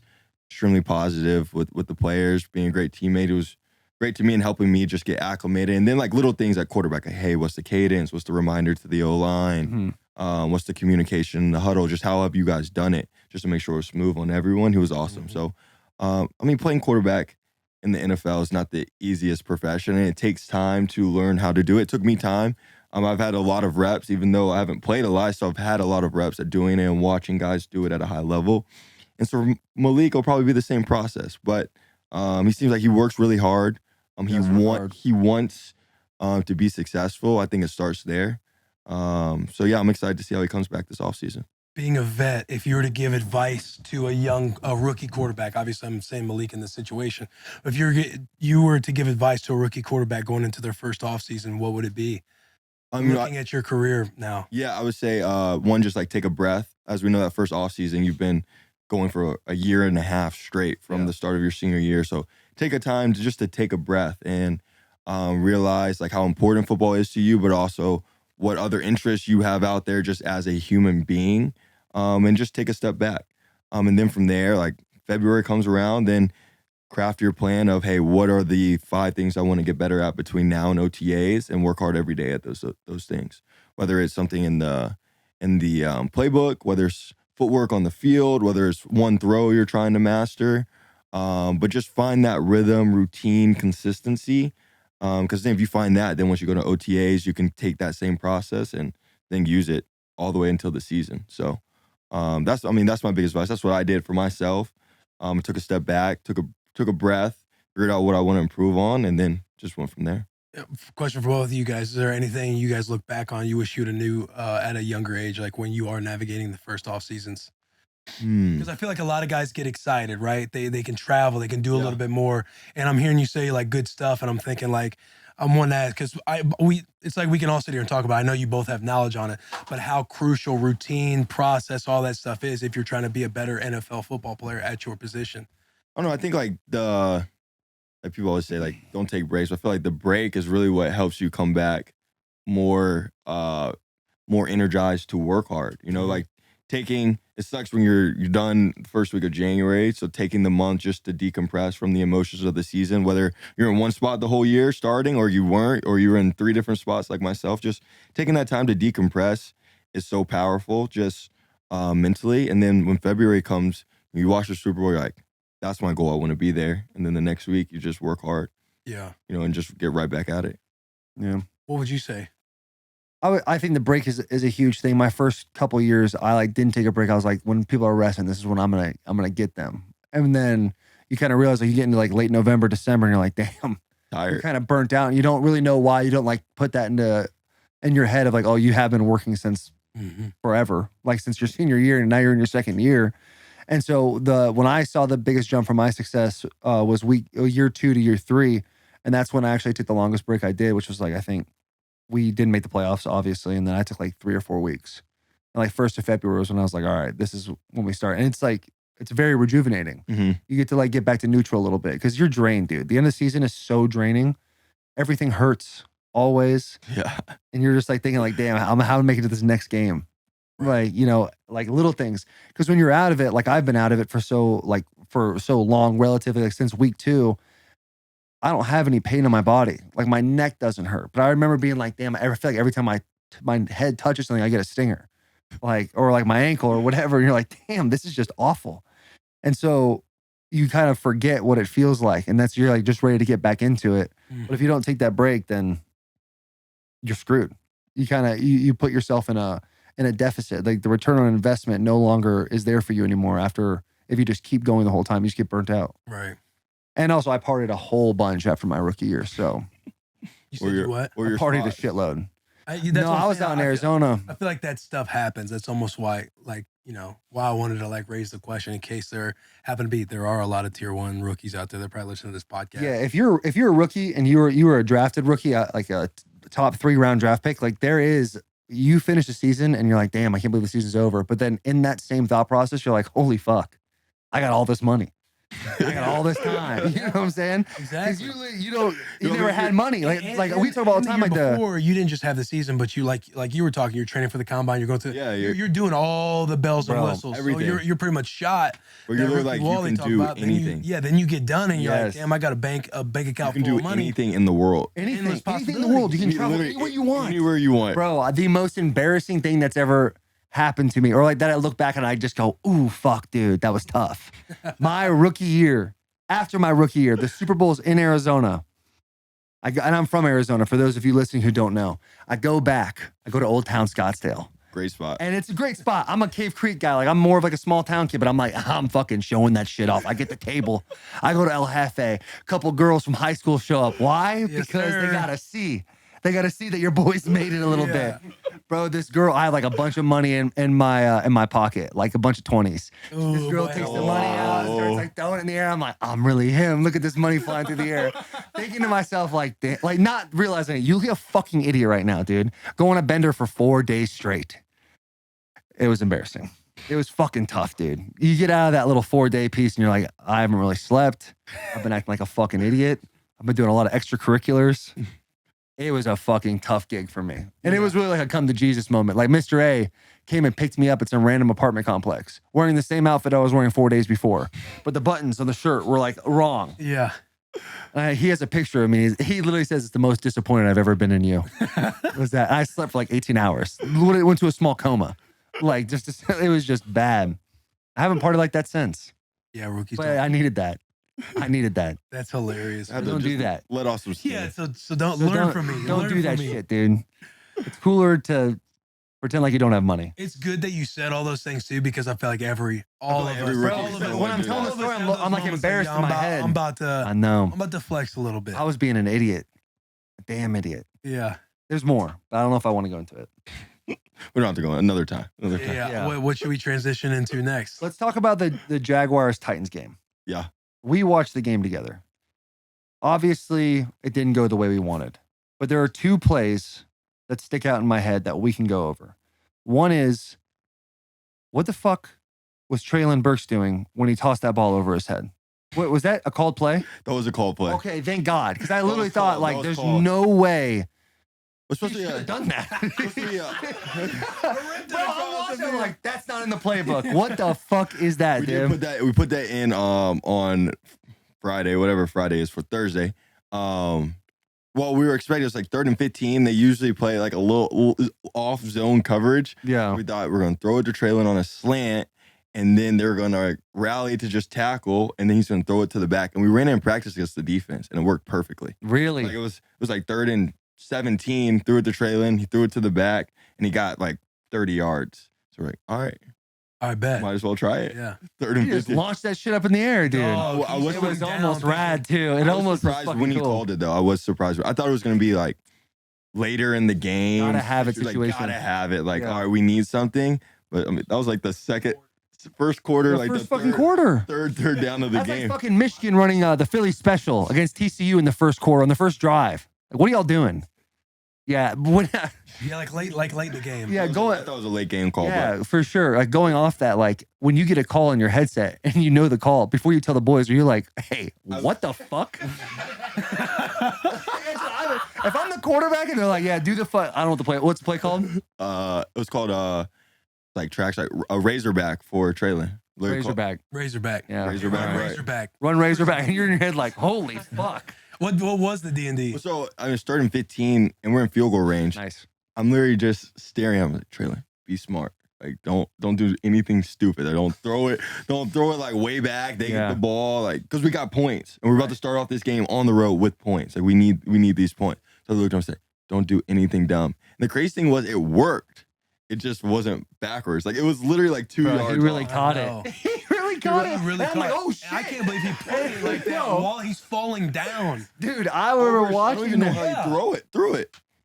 Yeah, I don't know how he got that off really either. I know. Just looking into Traylon's eyes before. Them crystal green eyes. Situation. Hey, don't do something stupid. He's like, green eyes. Looked you in the eyes and said, "Yeah, you got it," or bet or something. He said, and he caught that slant. you. And as he's going down, he goes, "This is the perfect time to throw this fucking ball in the air." I am throwing it. Dude, It's a movie. You know, a movie scene was going on. Yes. Like, I'm about to be the hero. Yes. for a first down in the first quarter. First quarter. I know. Questionable call. Questionable. Questionable I got a call. situation for you. Let's just say hypothetically, Mm-hmm. it's 4th and 13. Yeah. Defense is in a loose cover 3 at the sticks. I'm going to give you an empty set. I'm going to go 3 routes curled up at the sticks. They can get the first down. We put the ball on the money, and I'm going to give you two checkdowns. Where are you going with the football? Probably should throw it past the stick. Yeah. Bro, I was so hot. I was so hot at myself. Oh, bro. Everybody gets an extra playoff check. Trainers are getting so an hot. extra bonus. Yeah, guys Coach is are getting like, an this extra is it. bonus. Sorry, You got everything on the line. You going to the sticks, you going check down. Probably 6. Hindsight's 2020. Yeah, I'll put it on me. It's straight. When you Talk us through that. threw good. that ball, I was so like, hot. oh, cool. They're doing another one of those plays. Like, you're about to throw it back. Fucking running, barreling down, like, toss it. Do something, dude. Where's Fucking throw that thing. I was so hot. So Did you know it was fourth down? I knew it was 4th down. You sure? Yeah, You promise? I promise. I Whoa. knew. And I'm not trying to be disrespectful because Dude, that has happened. that's hard. That has happened. So I knew it was 4th down. I knew what coverage they're in. It's literally like, it's called 3-week bust. I mean, they're standing at the sticks and they're standing like right where the guys are running. I literally told the guys like, hey, try to find a window and everything. I was like, all right, I'm gonna stare at the guy over the ball. I'm gonna try to pull as many people to him as I can and try to rip it to Traylon into the boundary. So I caught it. Nick Westbrook runs a chains route and there's like 4 guys standing there. And then I look right and there's like 2 guys standing right next to Traylon. Like Traylon. One dude was right in front of him for Traylon sure. in the corner are like touching shoulders. And then Woody, like the safety standing in front of him. So I'm like, the worst thing I can do right now is take a sack. And then like, it was literally as I was saying that and I was about to start scrambling, it was just out of reaction. Like Hassan just flashed in front of my face. And I threw it. And right when I threw it, I was like, come back. Yeah. So, no, that one sucked. Like one you just replay in your head. You're like, motherfucker. I'm like, why did I throw that? Especially you for sure. You're thinking like every rep. In your head, I'm sure you're like, every rep fucking matters. Like, this is my resume of starting right here. Yeah, you know, and just like the situational plays. Like, that's one thing from the first game. I was like, all right, let's be better. Let's be better situation. Which, like, outside of that situation, the whole game, I mean, we were moving the ball and converting 3rd and longs, like 2 big 4th downs. So we were much better situationally throughout the game. But yeah, in that play, it was like, you know, just give someone a chance. And I was thinking like a couple 3rd downs, like, yo, this is a huge 3rd down, like to stay on the field. Like that play, like the play before it, I was like, all right, let's make it as manageable of a 4th down as I can. That's why I threw the check down to Hassan the play before it. But yeah, he flashed in front of my face and I threw it to him. And it was a false start before, right? Hoop false started. Ball started. They flinched. Tough, man. He God, false that's started. tough. I mean, their front is so talented. Not really. So we're trying to do everything we can to slow them down. You It know, might have gotten better. I think they You know got what I mean? better. I'll tell you what. I don't know if Josh Allen's gotten better, but he's gotten a lot cooler looking on the field. He does look The cool. dark visor, He does look everything with the C on the chest. He looks. Faster, cool. yeah. He does look cool. He's got that perfect like build. Like, oh, that dude is a dog. Yeah, I mean, you look. That dude is a dog. You look over there, like even like Trayvon Walker, like he can probably like get some cooler sock swag, but like Yeah. he'll get it. He's a rookie. Like Yeah. Everyone has a tough time. The rookie. You're like, Yeah, just you're put right. the, whatever that Madden whatever they character put is before in- you make him. yeah, Yes. they put You're whatever's getting in your made fun of locker. either way. If you're trying to look cool, you're gonna get clowned on for that. If you're not Yeah. doing enough, you're gonna get clowned on for that. Man, they look the part. You get out there, like the first thing you do, like especially at quarterback, you kind of size up everyone on the field, and you look at their line. You're like, they got some guys over there now. Got some cats. Hey guys, I need you to hold up a little bit. Yeah, but not more than Dallas. Your first start. Dallas was the same way. Dallas was crazy because you looked at the D line, you're like, there's Demarcus Lawrence. Like heard a lot about him. Yeah. Forever. Parsons. And you look over there, like there's Michael Parsons. He's really good. And then you look at their cornerbacks, and they're like taller than me, Right. and their arms are down to their knees. You're like. What am I can throw a go ball on that guy. He's as tall as the receiver. Yeah. So you like size up everyone. They have a very large defense. Very large defense on the left. No homo.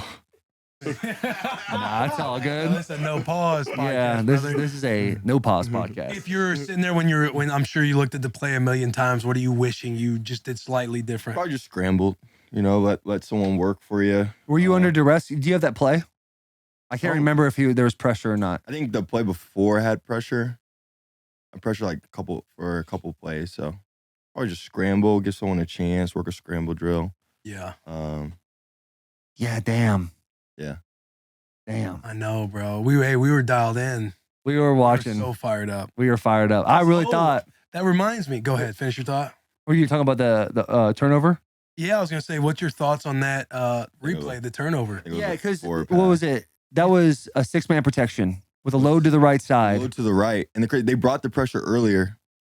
They're like, if you see two to the back, you can flipper it, but also the load. Like all week, we're like, slide to the load. Yeah. Slide to the load. I mean, it's Josh Allen, and then it's two interior D linemen, and then we'll pick up the game on the backside. Slide to the load. So I look at it. I'm like, I'm gonna slide to the load, and then he'll bring a safety off the edge, which I felt him.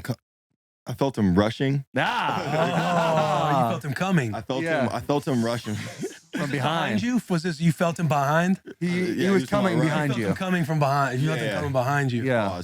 I'm coming up that back. I felt him rushing, so I'm gonna drift to the right. And Traylon had like 8 to 10 yard route, and so I was just trying to give him time to work off the defender. And literally a millisecond later, he catches the ball on the sideline for a first down. Because I mean, he was wide open on the sideline. So that's football. So when you saw the overload, you're like, all right, they're gonna pick that up. You knew the safety was coming, or didn't know the safety was coming? I didn't know the safety was coming. You did know the safety was coming. No, I did know the safety was coming. But it was there's a linebacker mug, and the safety. Linebacker dropped. Yeah. So in my head, linebacker drops. I'm like, I'm thinking the back will pick up the safety. The back's head, he's thinking, I got to help out with the internal game. And then the left guard's thinking, I got to push to the load for their games to the load. So everyone's more sliding right. And then it was he became a free rusher just based off their scheme on defense. Yeah. Damn. So that was a bad call, though? I thought it was a forward pass. Yeah. We didn't see it. We didn't see it on the field because obviously when you're away, they never play any replays, especially of the biggest play of the game. At the Titans Easton Stadium, they do. They play replays. There will be calls that go our way, and then they'll show it in the big screen. They're like, "Oh, we should probably throw the challenge." Yes. I feel like that's what they're supposed to do, right? They're trying to show the replays that are in your favor. But Jacksonville could have thought that's a forward pass. That's a forward pass. Exactly. Jacksonville could have thought, "Oh, this doesn't look like it's in our favor. Don't show the replay." Number 2 also looks very cool. He does look cool. Yeah. That's why. Can you go back to the other view? The play. Yeah, I want to see this. That play, or are you talking about that same play? I think but like this view. Hold on. The next play. It's the next. Yeah, I think it's the next play. You talking about the check down, or No, I'm talking about that play where he gets the hit. forward. I want to see like the whole entire thing. Man, they're really nice play. All right, and they took it to the crib. Stop here. Stop. All right. Slide to the. So I'm thinking slide to the low. Yeah. Okay. But there's a mug there. There's no one coming. Because if you're sliding to the load, I'm not going to say what the call is, but they're sliding. These two are man, and Haskins his gap is right here in this A gap because unless somebody else is coming, because his is either A gap. He should be picking up that guy if no one else is coming. If they're rushing 5. Yeah, they only brought 5 because. Okay. Sorry, go back. 41 ended up dropping to the field. Yeah. Is this a big or a little? That's a little. That's a linebacker. Okay, so that is Hassan's. Damn. You trailing? Yeah. To the crib. Damn. And it was Josh. That's a forward pass. I feel like they didn't look at it very long. Me neither. I don't think they did either. But to me, it's like if you could have just had that grip for just a millisecond. Yeah. Millisecond. Because that's the thing. It's almost like it even though your arm's going forward a little bit with it, you can see it coming out early. Yeah. Which I get that part of it, but with I get he's hitting me for it, but the ball goes. It's coming out of your hand forward. Right. Like here's my thing. If you know when you go back there and QB's like sometimes they throw in the ball just slips out and goes backwards. Right. But if it slipped down and goes forward, that's a forward pass. That's the same exact situation. That's a good point. It's the same exact situation. I'm buying that stock. I think it's so Jacksonville shouldn't have won.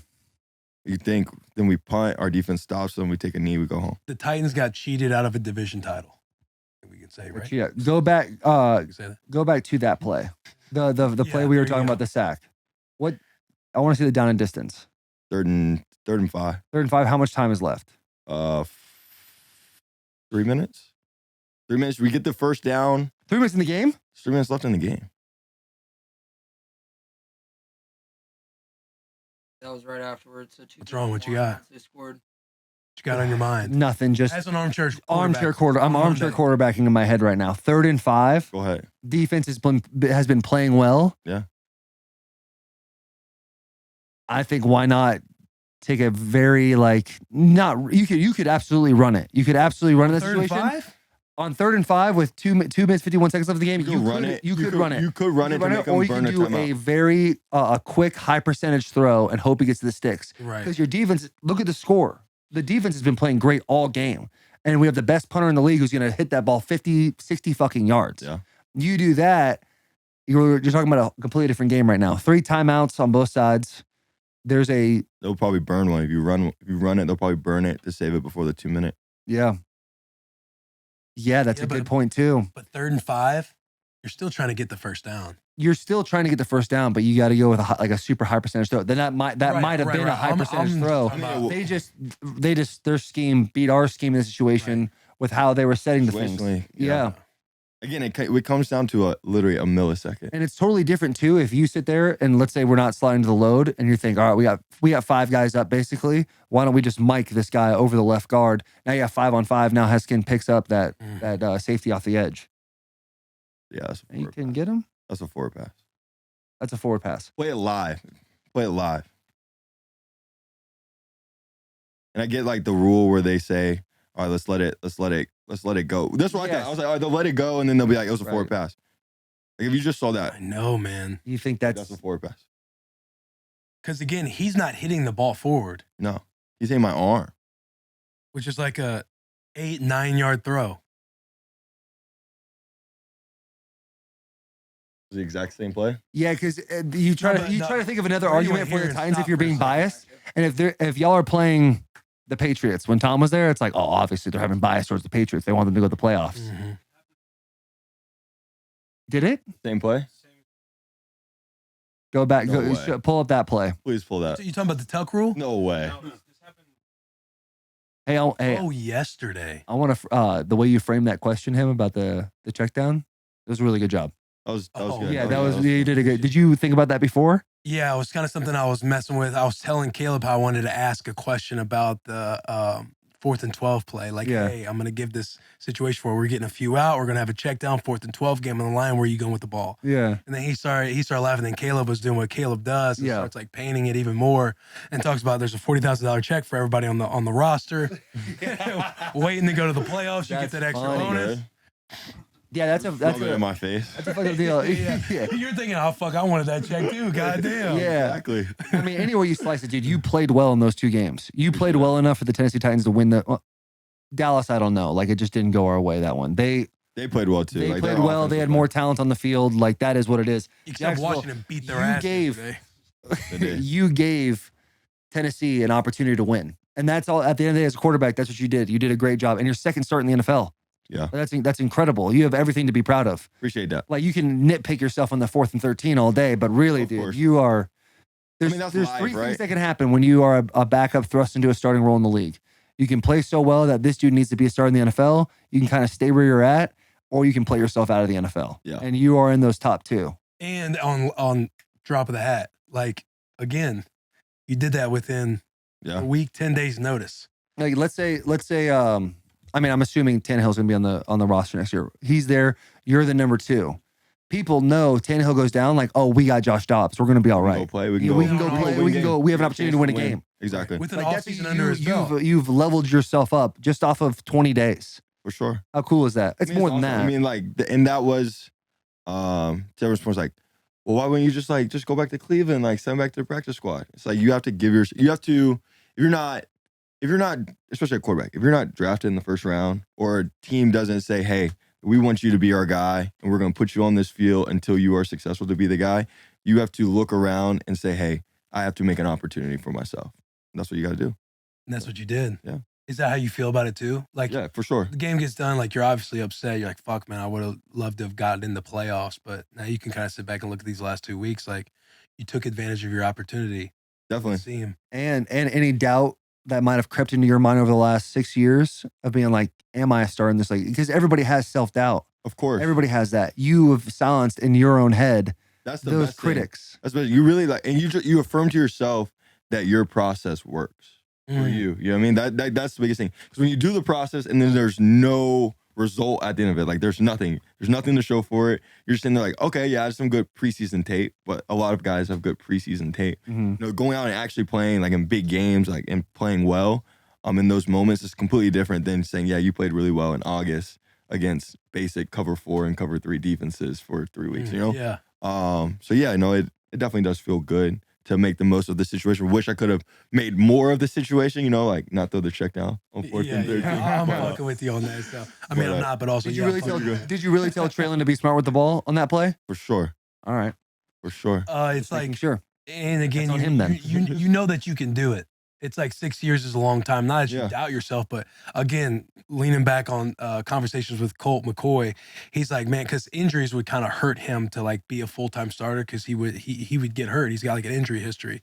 He's like, man, I just want to know that everything I'm doing every day, because he was very like regimented process, like first in, last, all that shit, bro. Every fucking day to him, I'm like, yo, you know, why you still blah, blah, blah. And it's like, man, when I do get the opportunity, I just want to know that I can fucking do it and everything I'm doing is correct. Yeah. Like, I just want to prove myself that like I can be a starter. I can go out there and win a big game. Exactly. But yeah, no, that's sick, man.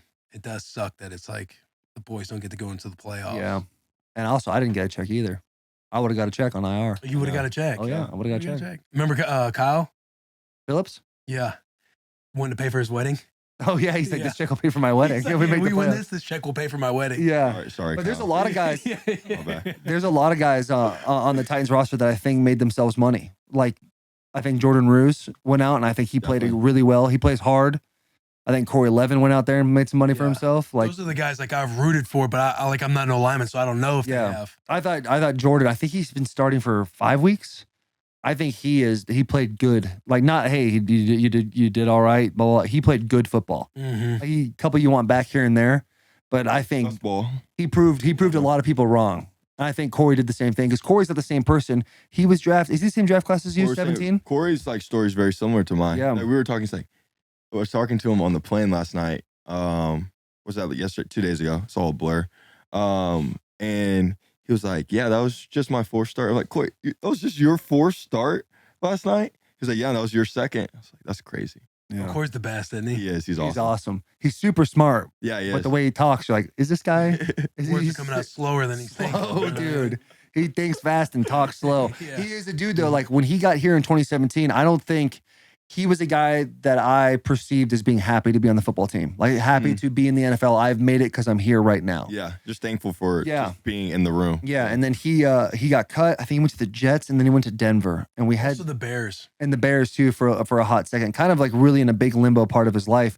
Gets a 4th chance in Tennessee again, and was a completely different person. Still same great personality, still talked real slow, but he was definitely one of those guys that I could see he has made like a maturity growth. Yeah. Being like, I'm not satisfied with just being on a roster. And I think the boy made himself some money the last few weeks. Carve yourself out a role to know that you're a dependable backup emergency situation, which is a start too. I think Corey could be a starter in the NFL. No, I do believe Jordan Roos can be also. Yeah, I feel what you're saying. I'm just saying from situations like that, you almost need the confidence to know I've carved out, like, I'm going to be on a roster next year. Yeah. Now I get to take advantage of actually competing for a job, because when you're in and out of it, you're almost thinking like, man, what situation can I get in to make the roster? And then you get to play a few games and you almost feel like, okay, I've earned myself some money, meaning like I've earned myself a 53-man spot. Now how can I look at there's a whole different winning a job? Whole different headspace. Yeah. A whole different headspace. Yeah, because Jordan stayed with me.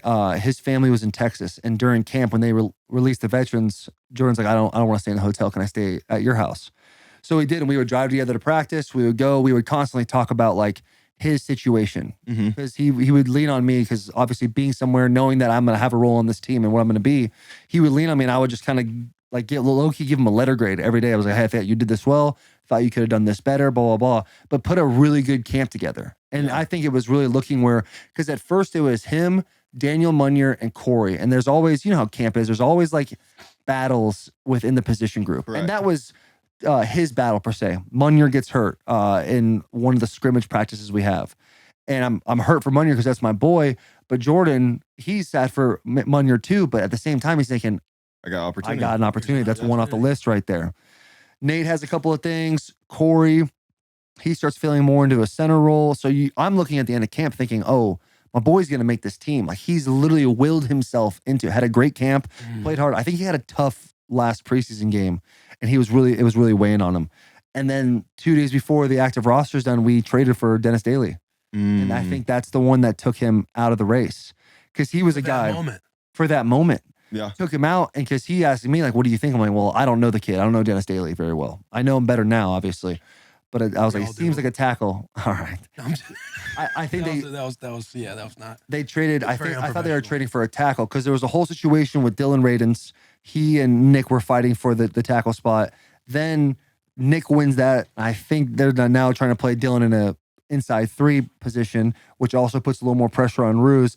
And they bring Dennis in to be the backup tackle. Obviously, a week into it, Dennis was thrust into a starting job. But it's crazy how you do all the right things and now he's fucking out. You know what I'm saying?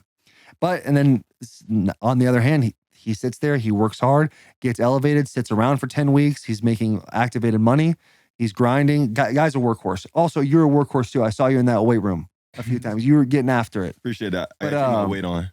But I'm proud of Ruse. I think his year is like just the grinder. He's a grinder that's literally making his NFL dream work. And I'm fucking proud of that guy. He's done a great job. Awesome. The stories are like awesome because it's like, shoot, you got to grind. You just keep grinding, keep chipping away. You see, like, I feel like you can see all those guys, right? And then you see the decisions made by one half and then decisions made by the other half. The other half kind of like, gets weeded out of the process. And you're kind of you watch Ruse do his thing.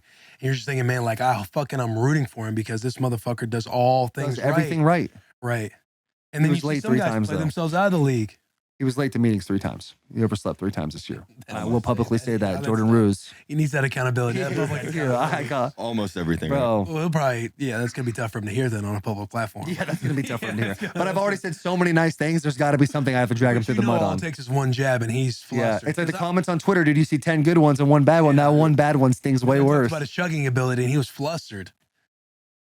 Yeah, but you're fast. Like you shouldn't talk about people's chugging ability because you're incredible. I understand that, but I'm talking about all I had to do was tell Jordan like, oh yeah, Taylor murked you. What are you talking about? And he was bamboozled for like the next 2 months. Yeah, easily rattled Jordan Ruse. That's a tough pendulum swing on him just now because there were so many good things said about him. He was doing I started that. That's on me. That's tough. What do we talk about now? This dude was an aerospace engineer.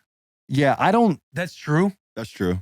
Yeah, because on your Twitter it says certified rocket scientist. Certified, yeah.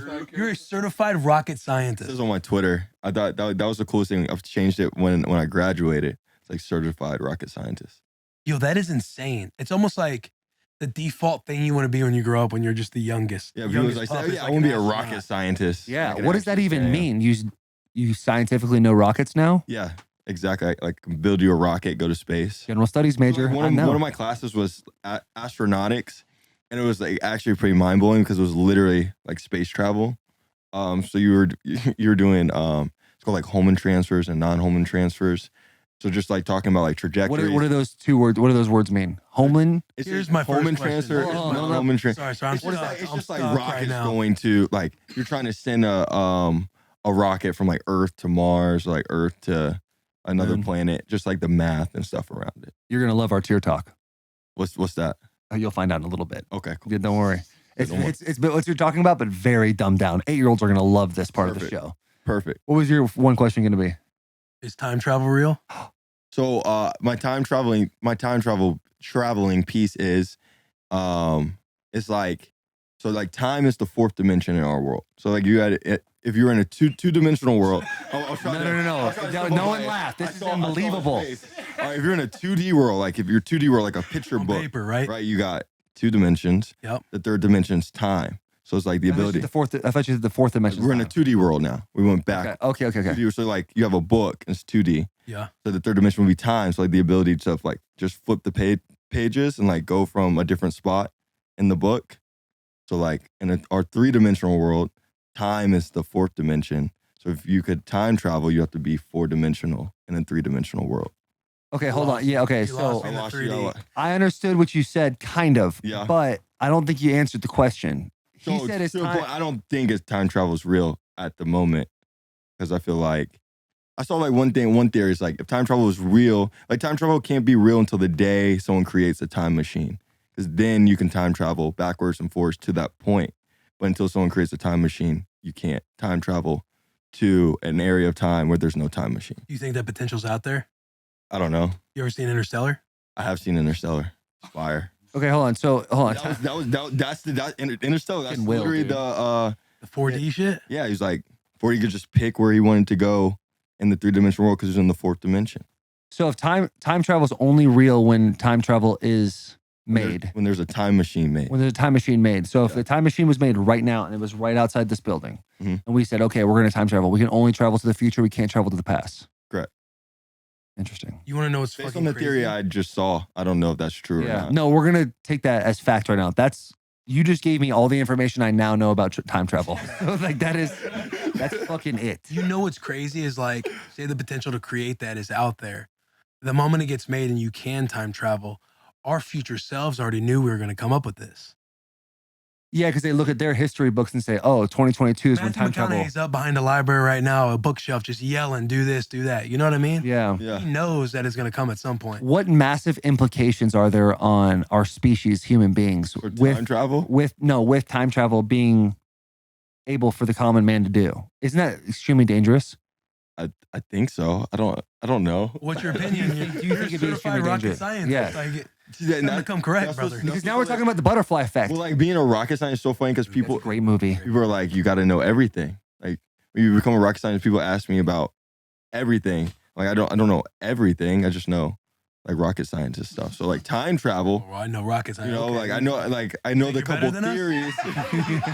I just know rocket science. So you think you're fucking He better does. than us? All I know, I'm just a man, but I do know rocket science. Dude. They're not all knowing, you know. When you're done playing ball, then what do you want to do with that? Show it off on podcast. Show it off on podcast. Yeah. Be like, We create What's like the- an what's the- astronaut style podcast. what's the guy that goes on all the podcasts and talks? The Joe Rogan? astrophysicist. Neil deGrasse. Yeah, Neil deGrasse. Be like him and talk circles around people. No, I won't do that. You'd have my attention. You have my attention. So like I've done stuff at NASA. Like I want to get my pilot's license this off season. So I think I'm gonna do that. Fly wherever. I think that would be dope. Like They love stuff like that. I'm I really like obsessed with aviation. aviation. I really like aviation. Like stuff. Like growing up, planes was always my passion.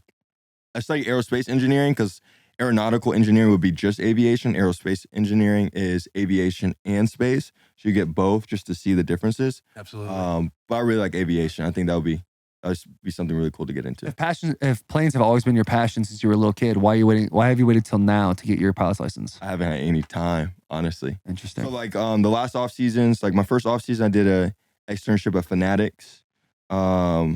Just like learning like how they grew their company from a business standpoint, just to learn business. Second off season, I was with NASA. Third off season, I was with NASA. Fourth off season was COVID, so nothing was going on. But I did stuff at NASA.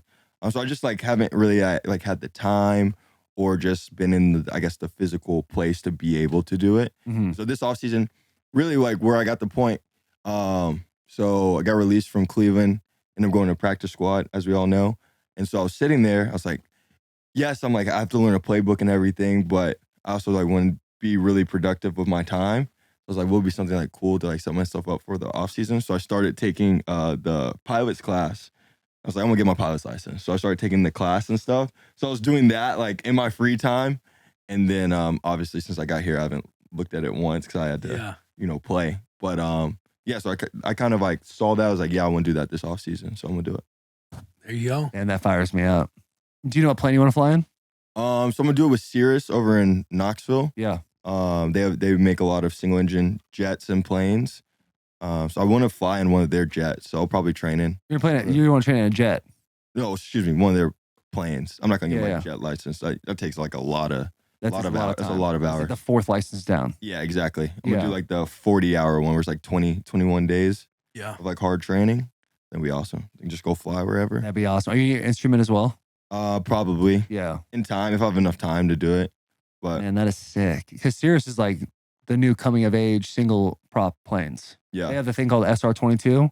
Little sick. doors that kind of come up. They're And it's like like all the- carbon fiber. They're like the Lamborghini like butterfly doors. Yeah. Damn. They're sick, dude. They're like, awesome. They'll custom make. Like if you want to get one, they're on back order. I can't really fully afford like my own one, but when I can, like you can get one like super decked out, customized. Damn. Like they're dope. That second picture on the right, that's their Cirrus business jet. That one? Yeah, and that thing legit, you will sit in it, and it's like sitting in an extended suburban SUV. Yeah, it's Really? smooth. Super comfortable. So it's a single engine. So you have engine problems. They have a parachute that deploys that for as its safety feature. Yeah. And they've actually had to do it like a couple of times, and they say like every time we do it, it's really cool because it just reconfirms that even though it's a single engine jet, like we still have redundancies to make sure everyone's safe. Yeah. And if like the pilot gets incapacitated, there's a button on top of the roof. You just press that button, and the computer will locate the nearest airport and land for you. Mhm. No, you don't have to touch nothing. Jesus. So you enjoy like flying around more than you do like being in space. Well, yeah, I haven't been to space. But I'm saying, do you aspire to go to space? Dude, that was a great comeback. That was. Well, I haven't Once been I to space. said it, I was like, well, yeah, he has. No, we have to be okay with the fact that we know we're sitting with a man that's much smarter than us. for sure. And just hope to gain whatever knowledge he has to give us. Whatever droplets of information we can take, we got to soak that in. But laughing at me for dumb questions. No. Help myself. We're not laughing at you. No, we're not. I'm telling you, it's okay. I know.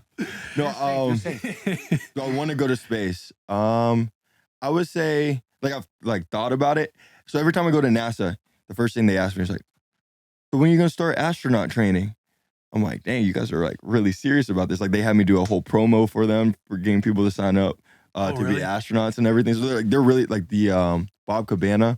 He's the head of Kennedy Space. Every time I see him, he's like, when are you gonna come work for me and go to space? I'm like, dang man, you're really serious about this thing. So I think in time, like I probably would. I think that'll be really cool. Yeah. I'm in no rush to do it like at this point, but with all this stuff going, like so much commercial space, Right. opportunities are out there. So I think it's something that I'll do down the road. Would you want an internship with SpaceX? Internship with SpaceX.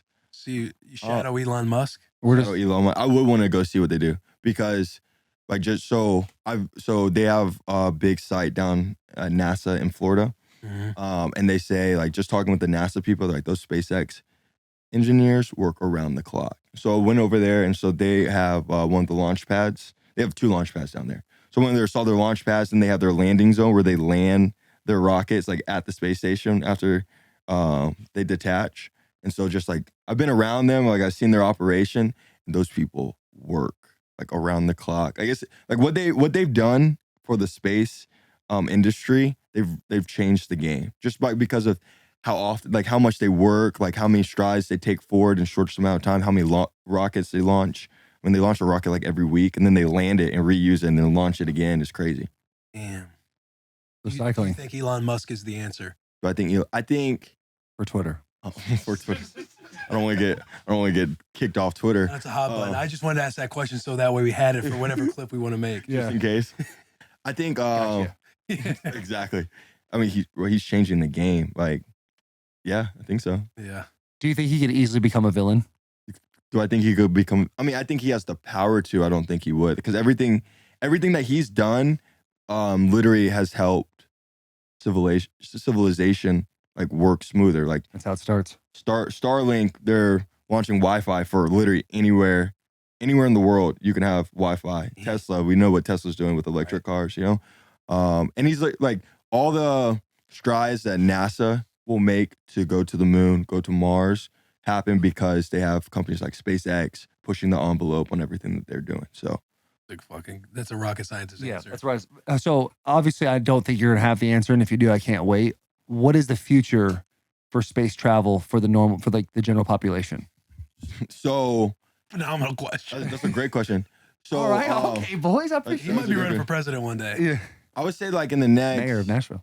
next 20 years, people will be like going to the moon. It won't be an odd occurrence that normal civilians, if they want to go to the moon, they'll have the ability to do it. I think Damn. like there'll be people on Mars too soon. I don't know like how soon. People like what? Farming? Like are they You like know what putting a Elon stake in the wants? He ground? wants to like I mean, start a Elon wants to civilization go. colonize. on Yeah. Mars. I mean, they're training astronauts to go to Mars actively. And live there, Yeah. dude. I mean, so I worked on the NASA Artemis project. That was to go back to the moon. So the rocket that I was like working around launched beginning of December or end of November, I believe. And so that was unmanned, went to the moon. It was like a 20-day mission. The circles around the moon, came back. But then for the next launch in a couple years where they're going to rebuild the rocket. It's going to take people to the moon. And then like the fourth iteration of that rocket is to go to Mars and then to take people to Mars. So it's close. It's very close. NASA works slower because there's a lot of red tape. There's a lot of political things around it. I mean, the president changes every 4 or 8 years, and that really changes like NASA and like how fast that they can work and move forward. But because the commercial companies want to do it, the government will want to do it. And like, so it's going to happen soon. And because also like people are interested in it. People are interested in space. People want to go to space. It's back cool now, like it was in the 60s. So that'll be soon. People will be going to the moon and then shoot Mars as well. Is Josh Dobbs the smartest guest we've ever had on the podcast? Off the top of my head, yeah, him, and I think number 2 would probably be like Bert Kreischer. It's a big drop off. It's a big drop off. It's a big drop. Bert's a phenomenal. He's a very smart individual, but he ain't no rocket scientist. One of those things where Josh is talking, you're just like, oh yeah. Like I'm legit like learning. I feel like I'm like Yeah. I'm enjoying this. I appreciate that. Imagine being the first group of guys and gals that are like, all right, you guys want to go to the moon? Everyone's like, fuck yeah, let's go. And then like a week out, it sets in like, we are the first ones to do this. Like for vacation too. Do you remember? Like we do vacation, like how we're going to Cabo. Like it's Yeah. like, hey, I'm getting us tickets. Let's go to the moon for 5 nights. Yeah, I mean, I heard it's great this time of year. Let's go check it out. Yeah. Dude, what was that? Was that in the 90s when like they sent like teachers up to space and that it blew up? Mm-hmm. Yeah. That was the Challenger. Was that Challenger? Right? I don't want to misquote it. Challenger, yeah. So they have Magic school bus gone wrong. Yo, dude. Stuff, but so NASA has a statement. said they have a- teachers, school bus. Yeah, no, I got the I joke. know, yeah. Tough jokes. They have Yeah, a see, room. Will? They have a room in the VAB down there, where it's dedicated to the crash, and they make all the commercial companies, like all the engineers that come through NASA. You have to go in the room, and you literally see the wreckage. You see parts of the shuttle that they went and found and put in the room, all the records and stuff, just as a reminder that like every day that you're working, it might be monotonous. It might be, it's been 10 years since they've launched a rocket, but when you put people on the rocket, you know, it's actually souls going to space, and your work, you know, even though you're looking at the math and it's important, it's even more important with the life factor. So it's pretty cool. It's like you go in there, you know, you're like, oh, yeah, NASA's cool. And then you walk in there, just puts it all into perspective. Fuck, man. Crazy. Josh is too good for this bus. Hey, bro. before you go do tier talk, while you're talking, so I gotta pee. I forgot about some part of our conversation. And also teach him shout out, no free shout out. Okay. Hurry up and pee though. You said that you and I have had a couple run-ins before. When have we ran into each other before? No, I was just talking about the complex. Oh, okay. Yeah, all right. I didn't know if there was like a drunken, stupidly night. I was like at Losers or something. And you're like, yeah, you were actually. Arizona. What's that? So I saw you. That bender in Arizona was crazy. You a riot house in Arizona, Dude. for the Super Bowl. That literally was the spot too. Always Old Town. I can't stand Old Town like that though. Old Town's fun for like a couple days, and then you're like, Yeah. all right, I'm good. I know, but it's Next just. year. See, when I grew up in Arizona, I grew up in Cave Creek, and my mom would always have like this personal vendetta against everybody that lived in Scottsdale. We get down there, and you'd see like the street signs start to change. You know, these rich fucks, like they're a bunch of like she would like implement like Turn up money. her nose, Money's the enemy in my mind. So I get down to Scottsdale, I'm like, all these fake people out here. I still like at 31 had that same like programming in my head. I gotta get over that. I gotta move on from that. But yeah, Old Town is. Every girl from my not every girl, but most of the girls from my high school, like they go to college and then they get jobs at like Bottle Blonde and stuff like Yeah. that. So low key, when you go back to visit, you're like you kind of feel like the man because you know a whole bunch You of know people down everyone. there. You're like, you can go Yeah. in and out, go wherever Yeah. you want. What's crazy to me is like when I was at that age, I'd be like, yeah, this is sick, and then you'd see like some 30-year-old guy, and you're like, what are you doing? What are you doing bro? in here? And then, Now I've like think to myself, if I go to Old Town, I'm like, I'm fucking that 30-year-old I'm that guy. Yeah. I'm just an old fuck now. No, you can go. Screw it, man. Yeah, I guess. Maybe probably not. All right, tier talk. So the way tier talk's going to work is we're basically like the way we talk about our audience. We have tier 1 fans, Mhm. like they would drink the Kool-Aid. They're in the cult. They're about the business. Yeah. Tier 2 is like just under tier 1, obviously. They're like, they watch, they listen, but they're not like extremely diehard fans. And there's a tier 3 sort of like basic viewers. So in tier talk, we have our category, which today is Jack. I thought it was Best Planets. Best planets. Best planets. Wow. Best planets. Fitting. A lot of things. We might have a god tier on our hands too, boys. We might have a god tier. So the whole idea behind that is finding You're going to go 3-1. You can have an honorable mention in there if you want. Okay. And then it's going to be your third favorite, second favorite, and first favorite. All right. Planets. After you finish, and there's a lot of gentlemen on this bus today. I hope can you get the camera of everybody on the bus, Bossy? Everybody will go around with their microphone and give one word to describe how they felt about your tier talk. Okay. So there's a lot of pressure here. I'm the only one doing it? No, we're all going to do it. You, me, and Will. It's going to be a good deal. It's just best. Okay. Best planets. I know it's a weird. See, that's why I said like it's very elementary. I'm like, dang it. I really don't know. I kind of know. I know what my honorable mention is for sure, and I know what my tier 1 is. Would you? I already know what they're going to say. I think we might have a God tier. God tier is if like you, me, and Will just like say like our favorite planet is this. It becomes God tier. Now your tier 2 is now your tier 1, tier 3, blah blah blah. And you have to find a new tier 3. Go ahead and start us off. I gotta start us off with the tier talk. Favorite planets. All right, I came prepared. So my tier 3, no honorable mentions. God knows it won't make the graphic. Although it is a new year, new us. New year, new us. New year, new us. Yeah. Maybe we put the honorable mentions in the graphic now. Yeah. Honorable mention. No, I know. We're kind listen, I don't want to be met with that kind of defense. Yeah, we're doing a thing right now. We're trying to do a bit. Just honorable mention. Shout out to Pluto. I would love to shout out Pluto. I feel like it's somebody you kind of want to get to know. It's not a planet. Right. They got exiled. They kind of get kicked out of the classroom. You kind of want to know a little bit about their story. Maybe they got something going on. But I'm going to give an honorable mention shout out to Pluto. That was mine. You made me go first. You made me go. I know. Damn, I didn't think you'd think of it. That was mine too. I didn't think you'd think of it. My tier 3 is going to go to planet LV-1201. You guys might be wondering what that's from. It's home to one of the best crossover series that have been made, Alien vs. Predator. It's a breeding ground. It's a planet where it's infested with aliens, and predators come every now and then to hunt big game, and they call that's their sport. So my tier 3 is going to go to planet LV-1201.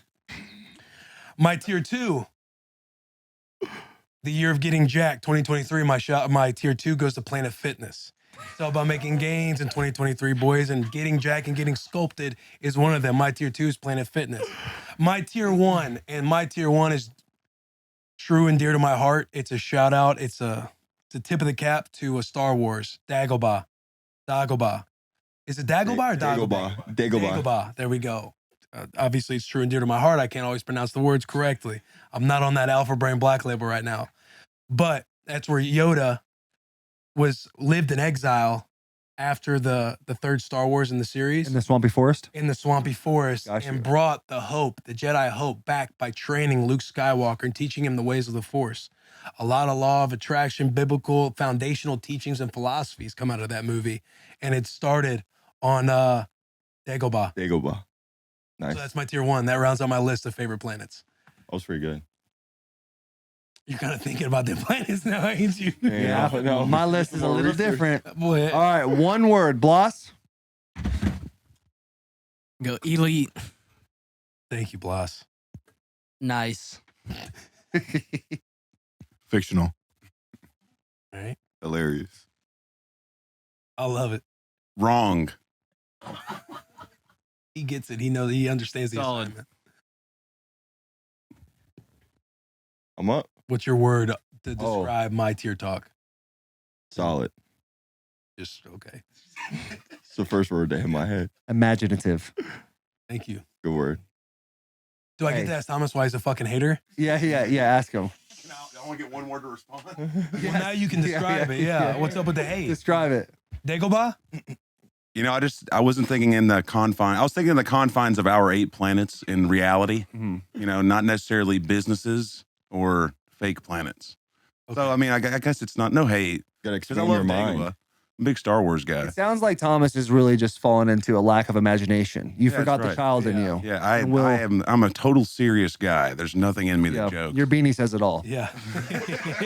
My yellow and orange together. Yeah. That small town thinking. You're only thinking in. Yeah. You're in the box, man. I gotta get out of the planet. box. I'm glad we figured out this is a you problem, not a Will problem. That's Shadow the outstanding. box. Yeah. Shadow the Get box. out of the galaxy, brother. It's on me, man. I still think it's wrong. Dobby, you want to go? You want me to go? Dobbs? Or do you want Taylor to go? I'll go because I don't want to go last because I don't think mine's gonna be that great. Well, with that kind of attitude, it won't. All right, I'll go. First off, I want to give a shout out to Will Compton. I think he did a phenomenal job there. I am going to give an honorable mention. My honorable mention will be the same as Will's. It's going to go to Pluto. When I was in 3rd grade, that motherfucker was a planet. Yes, now, all of a sir. sudden, you're trying to tell me it's not a planet. Take out my fucking schooling that I had. Fuck you, school. That is a planet. And I think it was done wrong. I think it was very disrespectful what they did to Pluto. And I think Pluto needs its day. Pluto needs to be talked about more. Fucking free Pluto, dude. Because this is out in the confines. When I was Googling shit, it literally had the 8 planets, and they made the planets big enough to where they had to stuff out Pluto's little ass. Like, put Pluto back in the fucking image and just put Pluto, dude, and just go from there. I don't want to cut you off, but Pluto hasn't gone 1 lap around the Earth in your life. I mean, 1 lap around the sun in your What life. does that mean? I mean, it's like it's not a planet. No. Follower. He's not a Pluto's follower. not a It beats by its own drum. It's not a Oh, planet. y'all just want to go in circles all day? I'm out here doing Yeah. shit. You know what I'm saying? Let me This be- is the longest yeah. time to get around. You see how far that motherfucker's out there? You can't even see it. Yeah. We barely see Jupiter sometimes, that big ass piece of shit. My tier 2 is going to go to Neptune. That big blue bastard. Sorry, my tier 3, not my tier 2. My tier 3 is going to go to Neptune. That planet is overshadowed by Jupiter, that big ass ball of whatever with that little fucking. Is that Jupiter with all the gas? It's really big and has that cool hole. Jupiter's the biggest one. Yeah. That's Jupiter. All right, Neptune. The red dot. Neptune, The low dot. key, the only reason why it's in my tier talk is anytime I saw a picture, I always thought to myself, that's a cute ass planet. That thing's blue.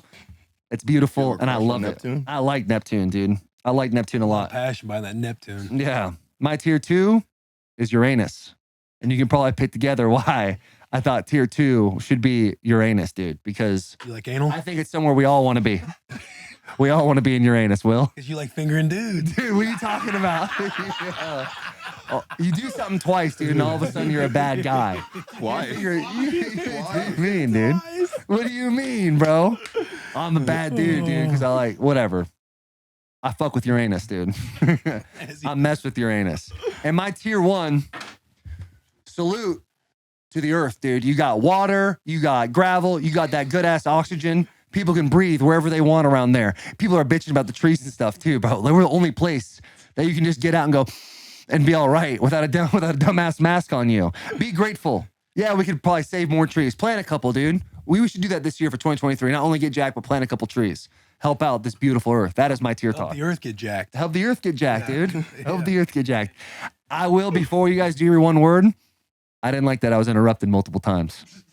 All right? Do it. If you need to put that into your one word, that's fine. But just know that pissed me off a little bit, dude. That's fair. That is apologize. fair. Yeah. I apologize too. Thank Because you. My question was going to be like, why were you so angry presenting the whole time? I don't know. You were like yelling. I was passionate, dude. Like fucking Neptune, Look, dude. No. Find Pluto- Jupiter's big fucking ugly ass. It's like, what's happening? You and Jupiter got I beef. got mad. I got mad about Pluto because I remember being in 3rd grade being like, that's a cute ass little dot, like hanging out. And then all of a sudden it was just gone. And there was really no explanation. They're just like, no, it's a star. Or what is it, a star? I think it's a satellite. Considered a satellite now? Well, is there Wi-Fi? No. Then well, how is it? Is it a Too satellite? small. No. Oh, Pluto. Oh, Pluto. Yeah, Neptune's so big small. and cute, Yeah, Neptune's massive. massive. Just too small. That's Or- it? Yeah, it's just too small. Kick out the little guy. That's Yeah. crazy, dude. You know, I mean, I didn't make the you know rules. who else was Don't too get mad small? at me. I'm just reporting the news. Darren Sproles was too small. There you Look go. at him, proving the haters wrong. My boy Deuce out at Kansas State. They said he was too small. Blake Corum was too small. We'll see. We'll see. Pluto's They back. just can't be football players because they're It'll be small. back. It'll be Yeah. back. It'll be They back. better be back. Pluto's making a difference. So I apologize for my anger coming out, but Pluto did rough me up a little bit. Boys, one word. Passionate. Thank you. Vulgar. Intergalactic. Mm. Intense. Grateful. Thank you. Cosmic. Invigorating. Passion. I'll Do take it, all DJ. those. I'll take all It was those. yours was very truthful, unlike Will's. His was a little fantasy, you know? Yeah. I'm coming from the heart. when Also, I do before enjoy you go, those. Mitch, I feel like you just find out a word in your head, and regardless of what anyone says, like that's what you do. That's fair. Intergalactic. Intergalactic. It was a cool word. And I enjoyed that. But I also thought to myself, that's not genuine. That's just something he thought to himself as he was talking. Yeah. And he's like, oh, that's a cool big word I'm going to say. And you got what you wanted. I looked up outer space internet. Did you really? Like Buzz Lightyear said this in Toy Story. I'm going to use it. All right, Josh, you're up, dude. All right, I'm up. All right. My honorable mention to start, because everyone pronounces it wrong, is Uranus, not Uranus. Only for its pronunciation issues. All right. Tier 3.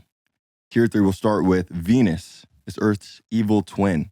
I just think it's sick. Like, if you just look at the science behind it, they have like crazy hailstorms.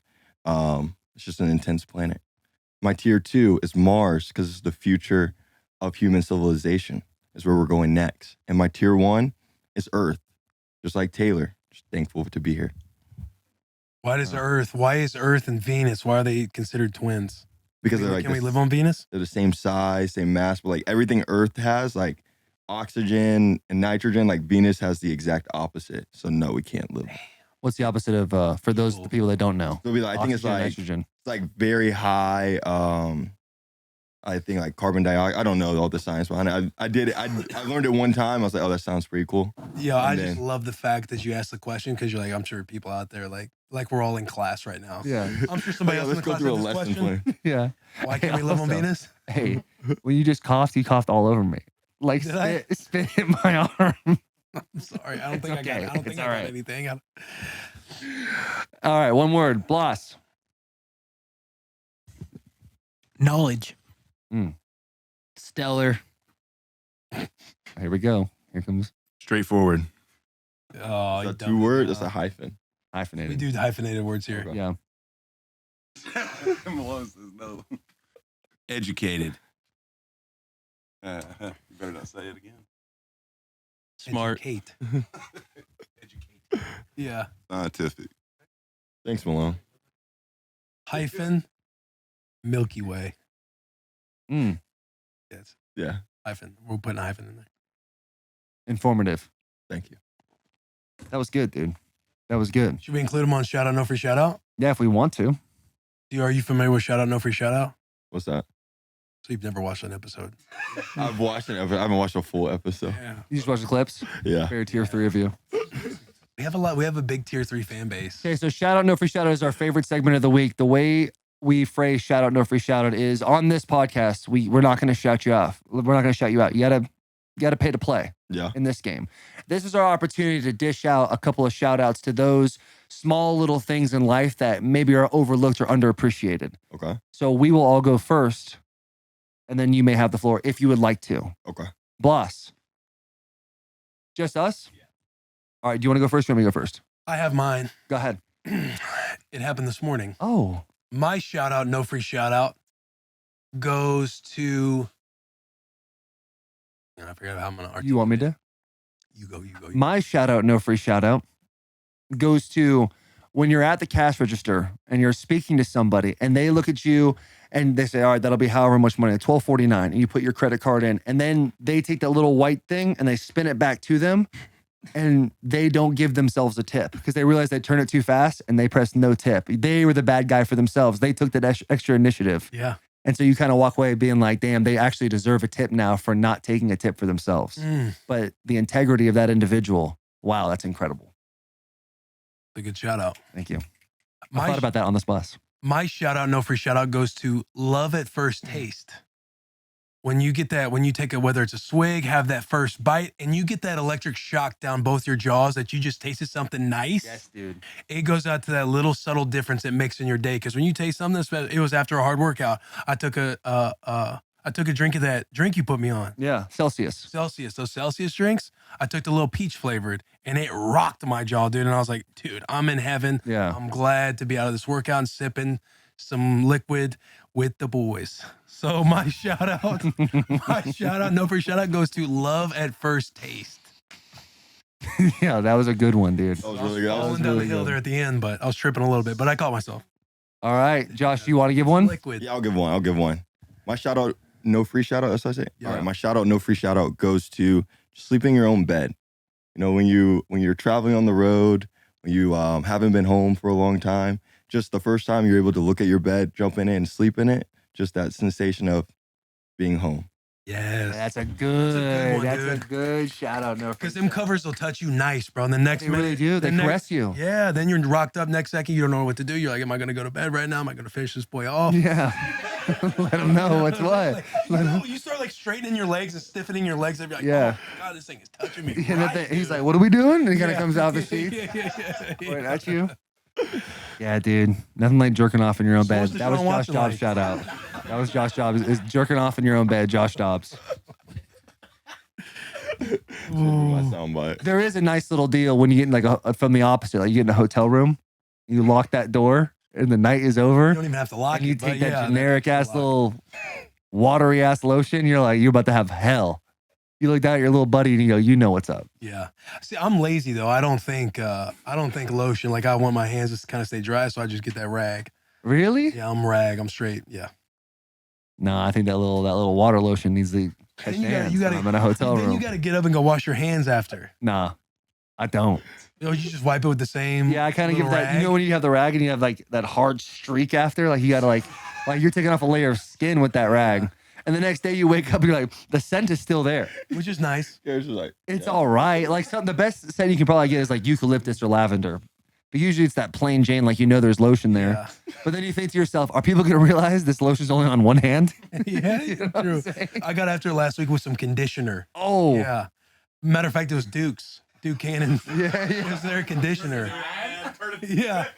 Duke Cannon conditioner. It had this nice minty smell. That can hurt though, It can hurt, but it felt nice. I had the Yeah. cooling sensation afterwards a little bit. I was a little frightened. because of my story. Right. But it wasn't like that. It was nice. Yeah. Do you remember the first time you masturbated? Do you remember the first time you did? Do you? We've talked about it before on the pod. On the Like pod. we have. Like, I'll tell you- It's your own story to tell if you want to tell it. Yeah, I'll tell you. I remember my first time. I remember it like it was yesterday. I don't really want to know your first time. He's drawn the line. I appreciate your openness though. I do. I really do appreciate it. No, LimeWire was involved. Are you sure? Are you sure you don't want to know? We talked about it on the pod. Like, Dude, for we'll go Adam 22. So you don't. We're gonna assume you don't want to talk about your first time masturbating on. I'll probably pass this. Yeah, Maybe yeah, maybe my smart. second time. It's probably smart just because you got like NASA and some big shit in your future. Yeah, NASA's obviously watching this podcast right now. Yeah. Elon Musk is gonna go. Oh, he masturbated. Never He mind. might have some homies in NASA. And it's like, oh, they're on this podcast. I want to watch Josh Dobbs. Yeah, Yeah, look, getting you guys, some new viewership. You know? Yeah. that'd be cool. Different clientele. That is cool. It's gonna be More awesome. of the University of Tennessee. It seems like you're like, Loved. there's Peyton Manning and then there's probably Josh Dobbs. Yeah, it's a What lot about of this? love at UT. What about the He last went to the game? game. He saw it at the game. I saw. Love, Yeah, love. I saw. That's why I'm saying that. Yeah. The games are hilarious. Just like just like going upstairs and Yeah. just like the whole process of it. They're all about Josh Dobbs, dude. That's awesome. I had the That's an honor- incredible feeling. You need to feel it the rest of your life. live. You should Yeah. go at least once a year the rest of your life just to get that ego boost. Just like if I'm feeling down on myself, I just should go to Knoxville. Oh, it's fall? Not for Let long. me show up real I'm off quick. to Noxie. No, it was not. I got to meet him. I had the privilege of meeting him right in front of the elevator. I remember it clearly. And I was thinking, don't overplay your hand, Will. Hey, you should come on the bus one day. Did he say you should come on the bus? He did. That's the first thing he Will said. is always trying to get people on the bus like that. I'm always out there recruiting. Always. ABC, always be closing. Yeah. You know what I'm saying? Yeah. That's my sales tactic. Will got some strengths though. He was in the chancellor's box. He was up there. I saw Yeah, him. you He was really eating like free that. food. He says you really like that. You really like that. You really are. And I knew there was Will, some underground because of Jack too. Like Jack goes, like he leaves the bus. Yeah. He leaves us for like a week every year to go film for his camp. Yeah. Usually it's like Damn, that's cool. But Y'all, anything else? What do you got? y'all play golf?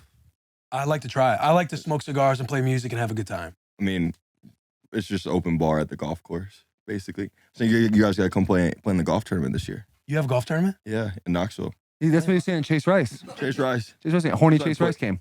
He played Oh, at it. that's right. Last year was Yeah. the first year. Tony Chase. Yeah, y'all got to pull it this year. It's fine. Where is it?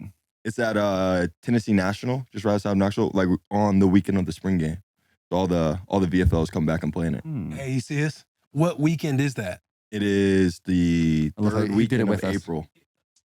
Third week in April. That's a busy time for the boys on the bus. That We're is doing a really- little spring tour. Oh, Well, it's we live. could do Knox. We'll Were we doing in Knoxville again? I don't think we were. I don't know. But we It's- could it's make up that for debate. work. We don't want to give anybody out there hope that we could be rolling through Knoxville again. We're trying to put together a fun little spring tour. Yeah. So if you're around, just let me know. Yeah, I don't really golf, but I'll go. Yeah. Yeah, absolutely. Yeah, have Thomas doesn't have golf. some brews with the boys. Yeah, hopefully Chase is there.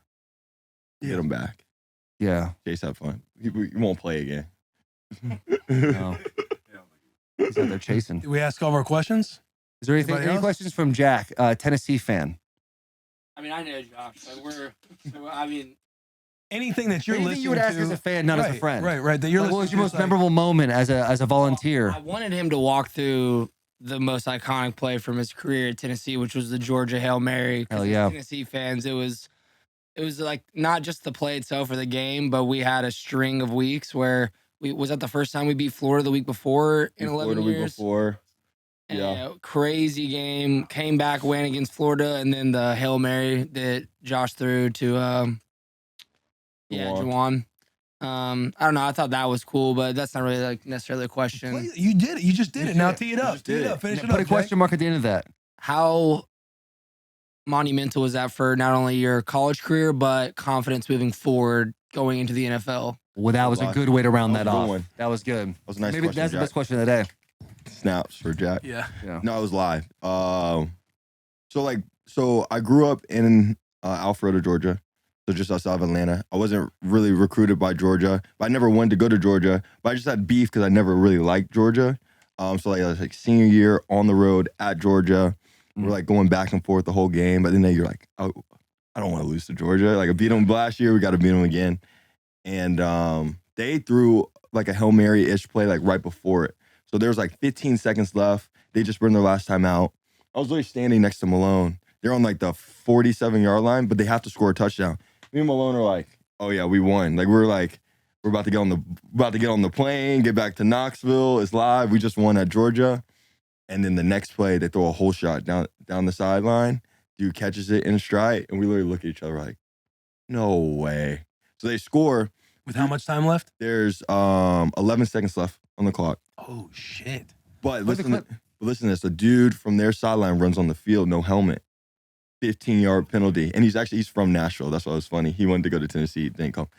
He ran on the field, 15-yard penalty, so backed him up. And so we had the best returner in the nation that year, Evan Berry. So they had to kick it. They had to kick him the ball. They would just kicked out the back of the end zone. We'd be running hook and ladder and just praying. They had to kick it to him. He catches it. They tried to like pooch kick it. He catches it on the 30. He runs right. We're like, all right, keep going, keep going. He runs. He looks at the clock, runs out of bounds at their 46-yard line with 4 seconds left on the clock. And so before that, we're like, are we going to do hook and ladder or are we going to throw Hail Mary? So we get to that yard line. We're like, all right, we can throw Hail Mary. So we get on the field, line up, call timeout, come to the sideline, get back on the field. And then they rush 3. And I was like, make sure you don't take a sack. Make sure you don't throw it out the back of the end zone. Down. Yeah. Yeah. Yeah. Pepper this check down. 4 seconds. He was waiting for that the whole story.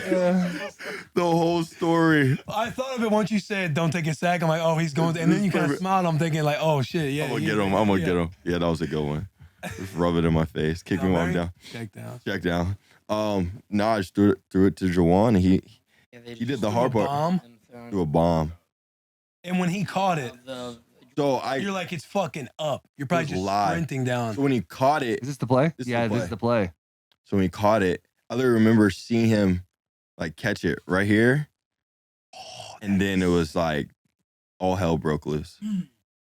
God, That was that's live. so It cool. was at Georgia, so that was what was so cool about it because you could literally hear a pin drop.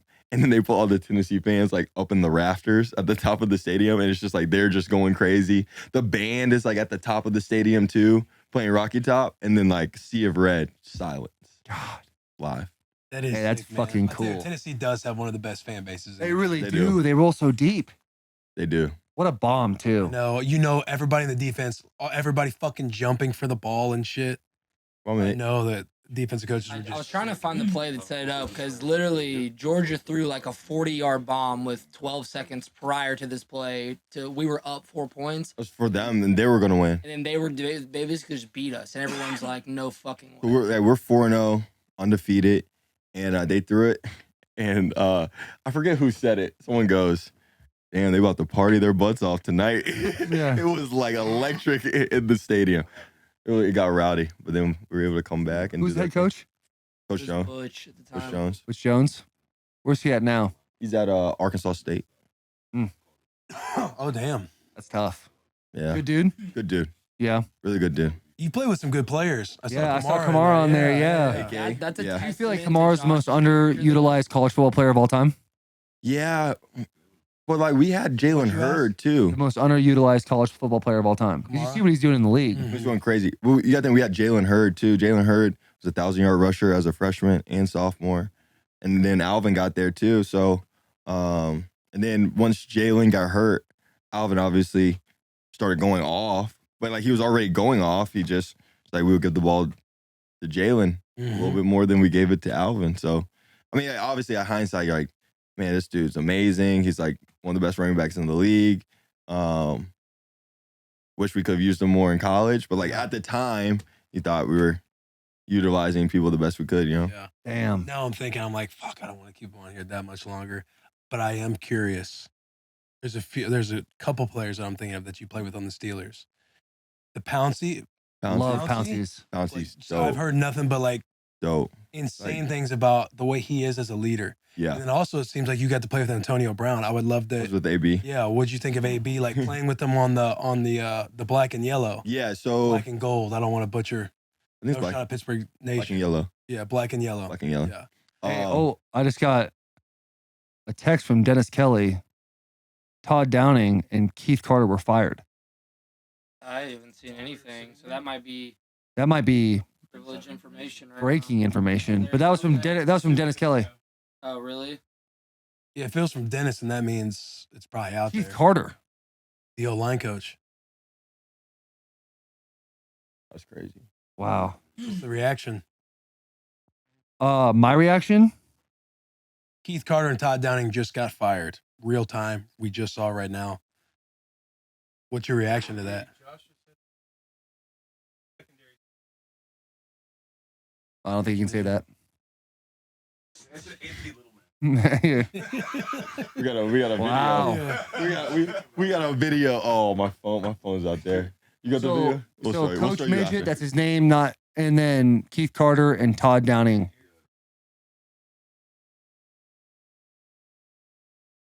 Oh, Eric Frazier did? Yeah. Rob Moore's still there. I don't think Rob is going anywhere either. What an interesting, I mean, first initial thought, I know you're literally on the spot. I know I'm without any time to register any of that information. I think Todd is an incredibly good person. He's like awesome to be around. He's a great guy. You kind of could tell, like obviously the whole season, everyone's calling for his head. Like that writing was on the wall. There was a moment when I went out to a walkthrough. I think it was right before you got there. I was literally in a poncho, and Todd was like, "Oh, you playing tight end?" I was like, "Yeah, I'm gonna play tight end next year for you." And he goes, "Oh, you going to?" And he recited some random high school football team. Like I think Todd knew he was going to be fired. I think so. I don't know. Heart goes out to him. Good family man. Good dude. Good dude. Obviously a bad situation after the Packers game. Keith. He's been there, yeah, for like 5 years. last 5 years. Yeah, man. Keith and I have had a very up and down relationship, and I think it's ended at a much higher point. But damn. I think like when Keith first got there, the way he came in and the way he was trying to act towards everybody, like very disrespectful, very Like the authoritarian. very authoritative, but like in a very like dictatorship type of way. Keith grew every single year. And he did live on the O-line with impossible standards. That was kind of like one of those things, you know how football is, you know how it gets kind of toxic sometimes. Like it's never good enough. Be You think you perfect. do well, but all of a sudden there's one or two plays you want back. And sometimes you just want a pat on the back and you never truly get that. I think Keith is a good offensive line coach that was stricken by injuries. Me, Ben, Nate, Brewer was hurt this year. Nick missed a couple games. That's all 5 starting guys were hurt. So that's not necessarily Keith Carter's fault. I think he'll be able to get a job in the NFL again. But yeah, I think yeah.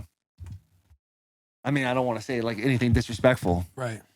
because I Yeah, think I he's a good dude. And I think like his and I's friendship friendship is a very loose term, but our business relationship got a whole lot better from the first time he was in to now. I just wish he focused a little bit more on taking care of the older players. I think Ben got a little more of that towards the end. And then I kind of did this year, but those practices are hard and they wear on your body and they wear your tires out really fast. And you could see it towards the end of the season sometimes. But I think Keith's going to get another job. I think he does a great job. I don't know Coach Midget at all. I pass him in the hallway, knocks every once in a while, and that's kind of what it is. Hope it works out for him. But damn, that's crazy. Yeah, it's happening. Black Monday. Black Monday. Yeah, I didn't think they'd be fired till later. I did not think Keith was going to get fired. Damn. Are we sure it's Keith Carter? You see that Blake Corum's coming back? Yeah, I did. Oh, I meant to put a tweet out there like, bro, there's only so much tread on the tire in the NFL. You got to go. Leave this conference. Bigger things ahead, brother. No need to come back to Michigan. Yes. Nebraska will take care of it for you. Oh, yeah. 3-time Big Ten champions coming up. Last thing, Josh's final. Hang on. Don't even bring that up, dog. Yeah. He was talking about it before. He was talking about it before that news came out. He's talking about a couple of his teammates from the Steelers. Let him talk. Yeah. No. What are you going to say, Jack? I just want to know about Josh's last game as a Vol. The Nebraska game? Yeah. For Will? 38-28, I believe. Just 38. Close game. It wasn't that close. Close game. It wasn't. What was the score? You said 34? 28. 10 points. I mean, we're talking about 2 possessions. And they scored with 2 minutes left in the game, and then we took a knee. Me and Malone were doing handshakes in the locker room. What year was that? 2016? Yeah, 16. Mike Riley was the head coach, right? Coach Riley? Yeah. I think that's part of the Mike Riley era. Like, that's... Don't support that? Hey, sick, Jack. You beat Mike Riley. I didn't beat anyone. We always have clearly healthy rivalries in college football. We have the most historic rivalry in college football. Have you ever read the Bussin Trophy? The Bussin Bowl? Did you see that? No, what's that? So you didn't see it. Oh, wow. I thought you watched. So you don't follow. At all. Yeah. Yeah. He's an honorable mention watcher, dude. Every year, Michigan, Nebraska, they play for the Bussin Bowl. There's a 40-pound bus trophy. We got made. Yeah, Live. it's sitting in Michigan's trophy room right now, along with Paul Bunyan, along with the Brown Jug, for those of you wondering. When did y'all start and 2 Big Ten Trophy championships. This was the first year? The first year. That's live. Yeah. Bro, we kind of just brushed over those guys getting fired. Yeah. Well, like, what do you really say? I don't know. I just feel bad. Todd Downing, I feel like everyone was just waiting for that one. Yeah. I didn't think it was coming today. Yeah, like what kind of homage are we wanting to spend time on it? Like, are you want to ask somebody a question after you spoke? No. I just kind of spoke, and I didn't want to be like disrespectful, and now I'm like kind of thinking about what I said. I'm like, It wasn't disrespectful. Yeah, it didn't feel disrespectful, but I was also like, you also got to cover all bases. Those are human beings with families, and I want to make sure that I'm not like being rude. Right. But yeah, okay, so we can move on. We can absolutely move on from that. Go ahead. This is just such a good pop, and I'm thinking of the 2-hour mark right now. I don't know how you're feeling about sitting. Okay, I'm good. I'm straight. Because now there's a few questions I want to ask. I still want to talk to you about the teammates getting to play with Pouncey and Antonio Brown. And I also want to ask about your situation, like being in a headspace where you're at, being somebody that's been on IR all year. Yeah. And you've talked openly about anticipating being cut and everything else. Right. Whether or not that happens, time will tell. But like, where has your headspace in since? Because it's one thing knowing that, like, this could be my last year in Tennessee.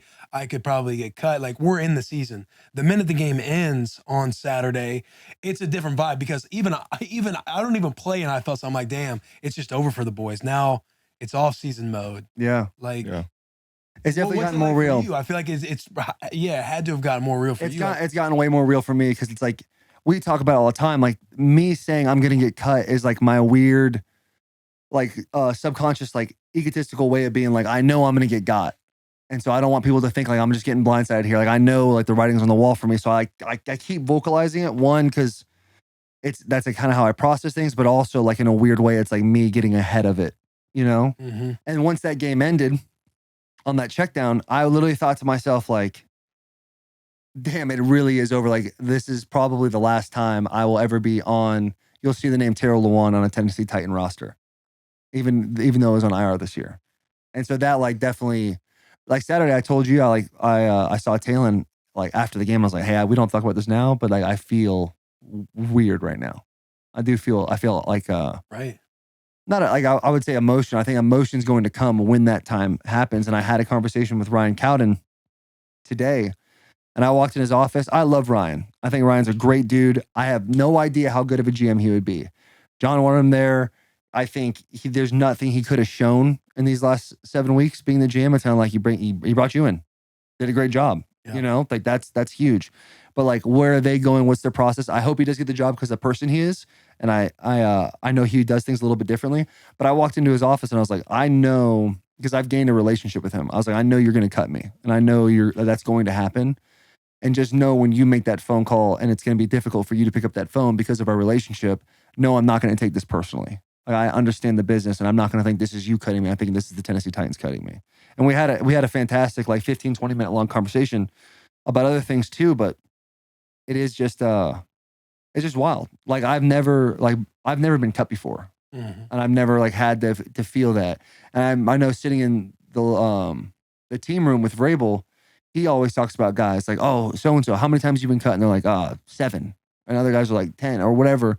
And then they find their home somewhere and they're like, damn, this person's been cut that many times. They've traveled it in a suitcase. Like you're saying, like you're a nomad. And so now I'm thinking like, damn, like everyone gets got. And when you're in the position I am, you think I'm never going to get got. But here I am in plain sight with the sights on me, knowing that like it's probably 95% going to happen. And so it sucks, but it's also completely understandable. And we talked about before, there's arguments I could sit here and be like, oh, okay, I could be back at the Titans because of these things. Like these are the pros. But like if I was a GM and I'm looking at Taylor Lewan, I would think upside is solid. The downside is 2 ACLs in 3 years. Like how do you, unless I were to come back and we would renegotiate where I'm playing for way less money, like there's no way I'm on that roster again. So it's just different. It is a weird thing to think about. Being in that building today was really weird. Being in that team meeting for the first time since week 2, right, is just a weird feeling. It's interesting too because you've been out of it since week 2, right? And you can even feel yourself. You said it earlier, like I've been more. You lean into like becoming more of a fan because you're just not in the daily routine with the boys, so you feel separated. But the minute that game ends, for whatever reason, it feels so much more finite. Like right now, we just in real time, coaches are getting fired. Like it just sucks because you build such like a pack mentality all year long about the aspirations, the goals we're going to achieve together. And then the minute it ends, whether anybody likes it or not, you have to come in the next morning with a business hat on and start asking people. That's just like the nature of the business, which sucks. Yeah. You know what I mean? And you know, like all this transition happening that last year and the culture and the team and the core guys that they've had the last few years, whether or not that all stays intact. But either way, it's like, damn, this is going to be a way different looking team. Same once you get removed from college for a few years and you don't even know anybody in the locker room anymore. Yeah, that 4th year you're in the league, you're like, damn, I don't know anybody more. Yeah, you're like, man, I don't even really have a pulse on this team anymore and stuff. Yeah. But it's like, it has to move on without you, which is like, yeah, that's the nature of the game. But still,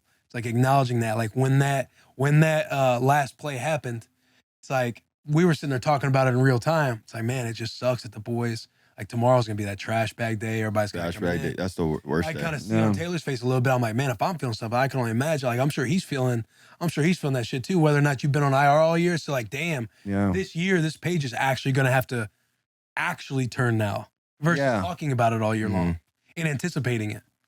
Yeah, it sucks. It is fucking. It's hard. It's a hard thing to think about because, like, my whole life has been playing football and lucky enough being really good at playing football. And now I'm 31. Your solo teams, like obviously high school, you dipped on your the shitty team and went to the good team to get a championship or two. I respect. But universities, like, yeah, you're in Michigan for 4 years. Yeah. NFL, you've had the ability to stay on one team for 9 years. 9 years, yeah. And it's just crazy that it's like, oh, it's done. And I remember like being a rookie or like a second year or third year guy in the NFL and watching these old guys and them talking about how they like openly talking about how they're out of their prime. And I'm like, damn, fuck those guys. Yeah. Like, why are you talking like that? You don't even, You don't even know. Like, that's never going to come from me. You never think like it's, oh, now I'm 31 and it's like, yeah, like if you looked at me on paper, like my prime has passed me. I could sit here and pretend like, no, I'm still him. I could still do this, but like that part of it might be over. Yeah. And like, who knows? Like, let's say I did want to go play football again. I would have to sit there and be like, okay, what are the logical expectations I need to have on myself for this season? Not only that, but now I have to go back into that headspace that you and I talk about all the time, where I found so much success in football because I railroaded people. I had like a low-key a narcissistic mentality. Like I have to get to where I need to go. And if anybody's in the way of that, they're just getting pushed aside. Emotions, all of them are getting pushed to the side and I'm going. And now I get hurt. And the thing that when I got hurt this year, like, it didn't hurt as bad emotionally because last year, offseason 2021, I literally did everything I could. I was working. My diet was on point. My conditioning was on point. My strength, like everything was on point. Like I was dialed the fuck in. You get hurt the second game of the season. It literally is one of those things where it's like I did everything I could during that journey, even though like the result is not what I wanted. So I literally separated myself way easier than I thought I would from feeling negative emotions while still working through them. Like I started feeling like happier. Like I started realizing, oh, I don't have to act like this. I started doing like self-work, being like, how do I work on me so I don't have to feel this resentment from this person or that person because of how I railroaded them in the past trying to get to the top of wherever I was. And now it's like, okay, if I want to go play football again, the only thing I know how to play football at a high level is to go back into that mindset. But it's so difficult to do once you realize what you've been doing to people. Mm-hmm. You know what I'm saying? Yeah. It's so difficult. That's why people like, it's hard for people to understand what it takes to be a professional athlete. A professional athlete alone, but an elite professional athlete. Like you have to be so selfish. And it's hard. So now I have to go and reevaluate that because I was telling Will, like, I think I'm done. I don't know if I want to play anymore. The second that game ended, the second they took a knee, I was like, maybe I should do one more. Maybe I can. And then you start playing that fucking same game you've played in your head over and over again, where it's like, you could come back and do X, Y, and Z. What a comeback story. And now you're rewriting that story in your head that only you really know. Yeah. So I'm like, fuck. It's been a weird couple of days for me. It's been a very weird couple of days. But it's something I got to sit with and figure out. Mm-hmm. Got any words of advice for the boy? You got any advice for me? I mean, shoot, take it one day at a time. Like, yeah. That's the biggest thing. I feel like sometimes you get caught up in like that cliche, like, yo, take it one day at a time, like one meeting at a time. Mm-hmm. But I mean, it's literally real. It's like how you feel right now won't affect how you feel right now, like the emotions of like the situation, the season ending. Like there's just a ton of emotions just thrown right at you. So I think like just taking the time to just like chill, take it a day at a time. And then like personally, I know you're trying to figure out like, shoot, am I gonna come back and play football, just play ball? And it's like, I feel like, you know, a lot of people ask me why when you just go like do engineering, you know what I mean? Like it's been 6 years, like you didn't get your opportunity. Why don't you just go do engineering? And like the biggest thing for me is like I played football since I was 5. I'm sure it's probably a similar story for you. And it's like the blessing that is to be a professional athlete and then to be at the top. And it's like as long as, at least for me, as long as like I can do it and there's even an ounce of possibility that I can be a professional athlete playing the game that I've loved since I was 5, I'll take it and run with it. So just putting that into perspective, like seeing all the emotions thrown at you, taking a breath, taking a day at a time, and then going from there. And then, all right, I want to do this, and then working hard every single day at it. That's my mindset. And I know that's, as you said, that's been your mindset.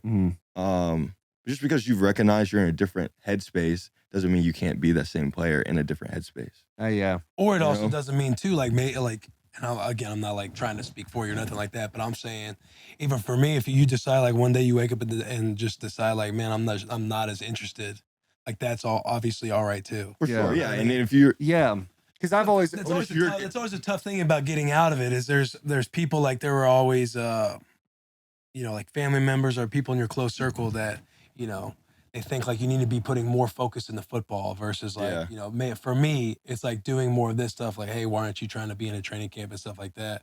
And it's like being okay with like releasing yourself of those expectations. You know, like that's like the hardest part, like the outside expectation. Right. Because you say that too. You say that too in the ending. Your journey's obviously different, but the ending is like, you could still be the same player in the same breath, but it's also good. It's also fine if you're like not wanting to. Yeah, if you want to just go do. I mean, at the end of the day, like each of us, we've earned. I feel like just the work we've put in, just in our craft, whether it's on the field or just in life, like earn the ability to be able to do whatever you want. Which is powerful. Yeah, it's like the majority doesn't get to do that. So even understanding that perspective that exactly we're in the position to even get to choose what our path will be, is awesome. Powerful. Yeah. It is it's an interesting predicament to be in, because I don't know you guys, but I'm sure this conversation happens in the locker room all the time where it's like, how many years do you want to play in the NFL? And my answer for that, sitting with somebody after a tough day. Yeah, how long you want to do this? I only got one more year. Yeah, do this, man. And like the majority of people will say 10. Yeah, I never said 10. I always had this cliche line. I was like, I'm going to play football till I win, and it was not like win a Super Bowl, whatever. Just feel like whatever. Basically, it was like fulfillment. Like if I feel like I've won the game of football, where like I've done what I needed to do in this game to leave an impression that I'm proud of, then I'm good. And if I sat about it, I'm like, I've done that. I've conquered individual accolades to the highest degree. We talk about this on the podcast. I was a part of a team that was awful, 2-14, 3-13 the next year, and was a massive part after seeing so much turnover in a locker room, being a foundational piece in changing a culture on a franchise. Like I take so much pride in that. And so now it's like, what are my whys to go play football? Because if it's for money, I'm out. Like I will not play football just to. I've made money. I'm gonna be all right. But it's like obviously if I'm gonna go play somewhere, I have to make money that I'm worth. Right. But there has to be another fighting urge, whether it's I need another year. I don't know. I don't know. Fighting urge at the moment. Right now I do. Right now I do a little bit. I have it's tough. I'm loyal to the soil. Like I literally came back from my 5th year at Michigan when I could have been a top 10 pick the year before, like an idiot, because I thought we were going to win a Big Ten championship, and I wanted to bring greatness back to Michigan. We were in the Buffalo Wild Wings Bowl my senior year. We lost to Kansas State like 44-10. We were fucking terrible. And if I just sat there logically and looked at the roster, I'd go, oh, we're not going to be good next year. You should dip. Yeah. But I'm just a loyal guy, so like the thought of me being in a different uniform besides the Titans, like that does not sit well with me, but also like watching the demise of Taylor Lewan, I sit there and I'm like, do you want to be a guy in the Titans that just was good, or can I still be good? And so if I truly believe that my knee is straight, because nothing else in my body hurts, my fingers fucked up, my thumb's fucked up, but they work. So if nothing else hurts, and I know I can be maybe not as good as I used to be, but still a very above average football player, then I have something to give to the Titans still. It's just about figuring out what I truly want. Because it'd be ridiculous to not sit here. I sit on this bus once a week with the boys, and we travel all around the country, and it's fucking awesome. Yeah. This is so much fun, and it's doing well. I know you don't watch, but you should. We gotta get numbers. I watch. I tune in. Yeah, I appreciate that. Yeah. Tier 3.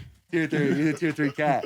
But it's cool, man. It's just about evaluating that stuff. Yeah. Evaluating and finding out. But taking one day at a time, I don't have to make the decision right now. I just to keep gathering information so I can make the best decision for myself and my family. Yeah. That's where we're at. Yeah. You say the loyalty thing, but what about your first high school team? What about those boys? That was not on them. Didn't like Yeah, them. that was not my choice. And I only won a yet. championship with that high school team. Sophomore year, we won state 15-0. So You dipped on the boys. yeah, my dad made me transfer. Forced me, kicking and screaming, to transfer. Transferring high schools is kind of like the hardest thing to do. Yeah. I feel like So hard, dude. And my boys, I literally have Roman numeral 6 tattooed here and here for my boys, the sexy 6 or the dirty half dozen. Whichever one you want to choose. But like we're all a bunch of ugly fucks too, like curly haired zits and shit. Like it was just funny. But I left, and there was one guy, Nick Bennett, who like came to the school my first day, and like when I noticed it at lunch, called me. He's like, hey, I'm in the parking lot. We had Subway sandwiches waiting for me. And we like went and sat in the bleachers. But all the other boys basically were like, you're a traitor. Like, fuck you. Now, obviously, we've all had those conversations. We're all good, Mhm. but it was fucking tough because it was something I didn't even We're want all to in a do. good place now. We're all in a good place now. But we were legit like, I legit was forced to transfer. Now it's the best decision ever happened. Like, I played 1 year of offensive line and was able to go to Michigan. So that worked out well. It was the best decision I ever made in my life. I didn't even make it. So it was a good deal. But loyal. You don't see me in any other buses. You what? I don't go on any other buses. I stay on this bus. Loyal to the soil. Loyal to the soil. Loyal to the soil. I think 234 is a long time for a do think it podcast. is. I do think it is. I'll ask my other questions when we get out of here. I'm sure the boys back there, they're probably like, fuck, man. No, not you guys. I'm talking about our guests. Oh, Yeah, I'm talking about our guests. oh, we're straight. We were going to go watch the national championship somewhere later. Who do you think's going to win the national championship? Congratulations Georgia. to the TCU Horned Frogs. Let's go, baby. Horned Frogs. Hypno Toads. Yeah. I hope TCU They've won wins. by the time this comes out tomorrow.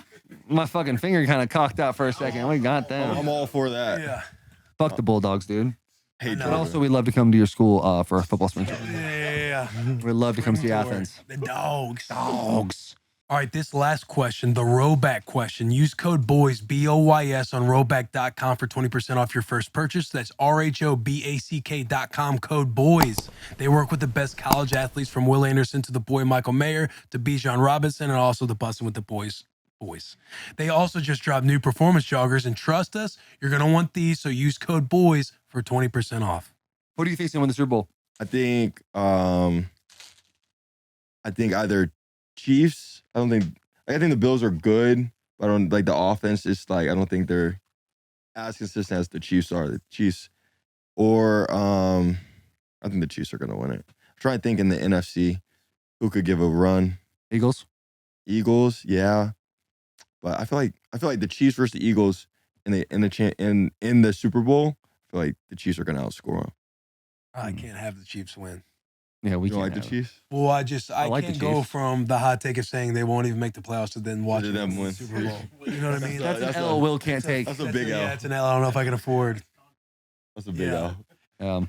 All right, boys. Well, hey, listen, we appreciate you coming on the bus. Short, what's the word I'm Short looking notice. for? Short notice, Short too. notice, yeah. That's outstanding. I really appreciate you coming on. Thanks For for those of having you me. listening, please follow Josh Dobbs on all his social media platforms, but also, Josh, follow us. Josh, Yes. follow us. Goes both Go ways. ahead and listen, dude. I rock the Subscribe. shirt, the boys shirt. Hell you go. yeah. Let's go. Hell yeah. Subscribe, rate 5 stars, big hugs, tiny kisses. We love you all so much.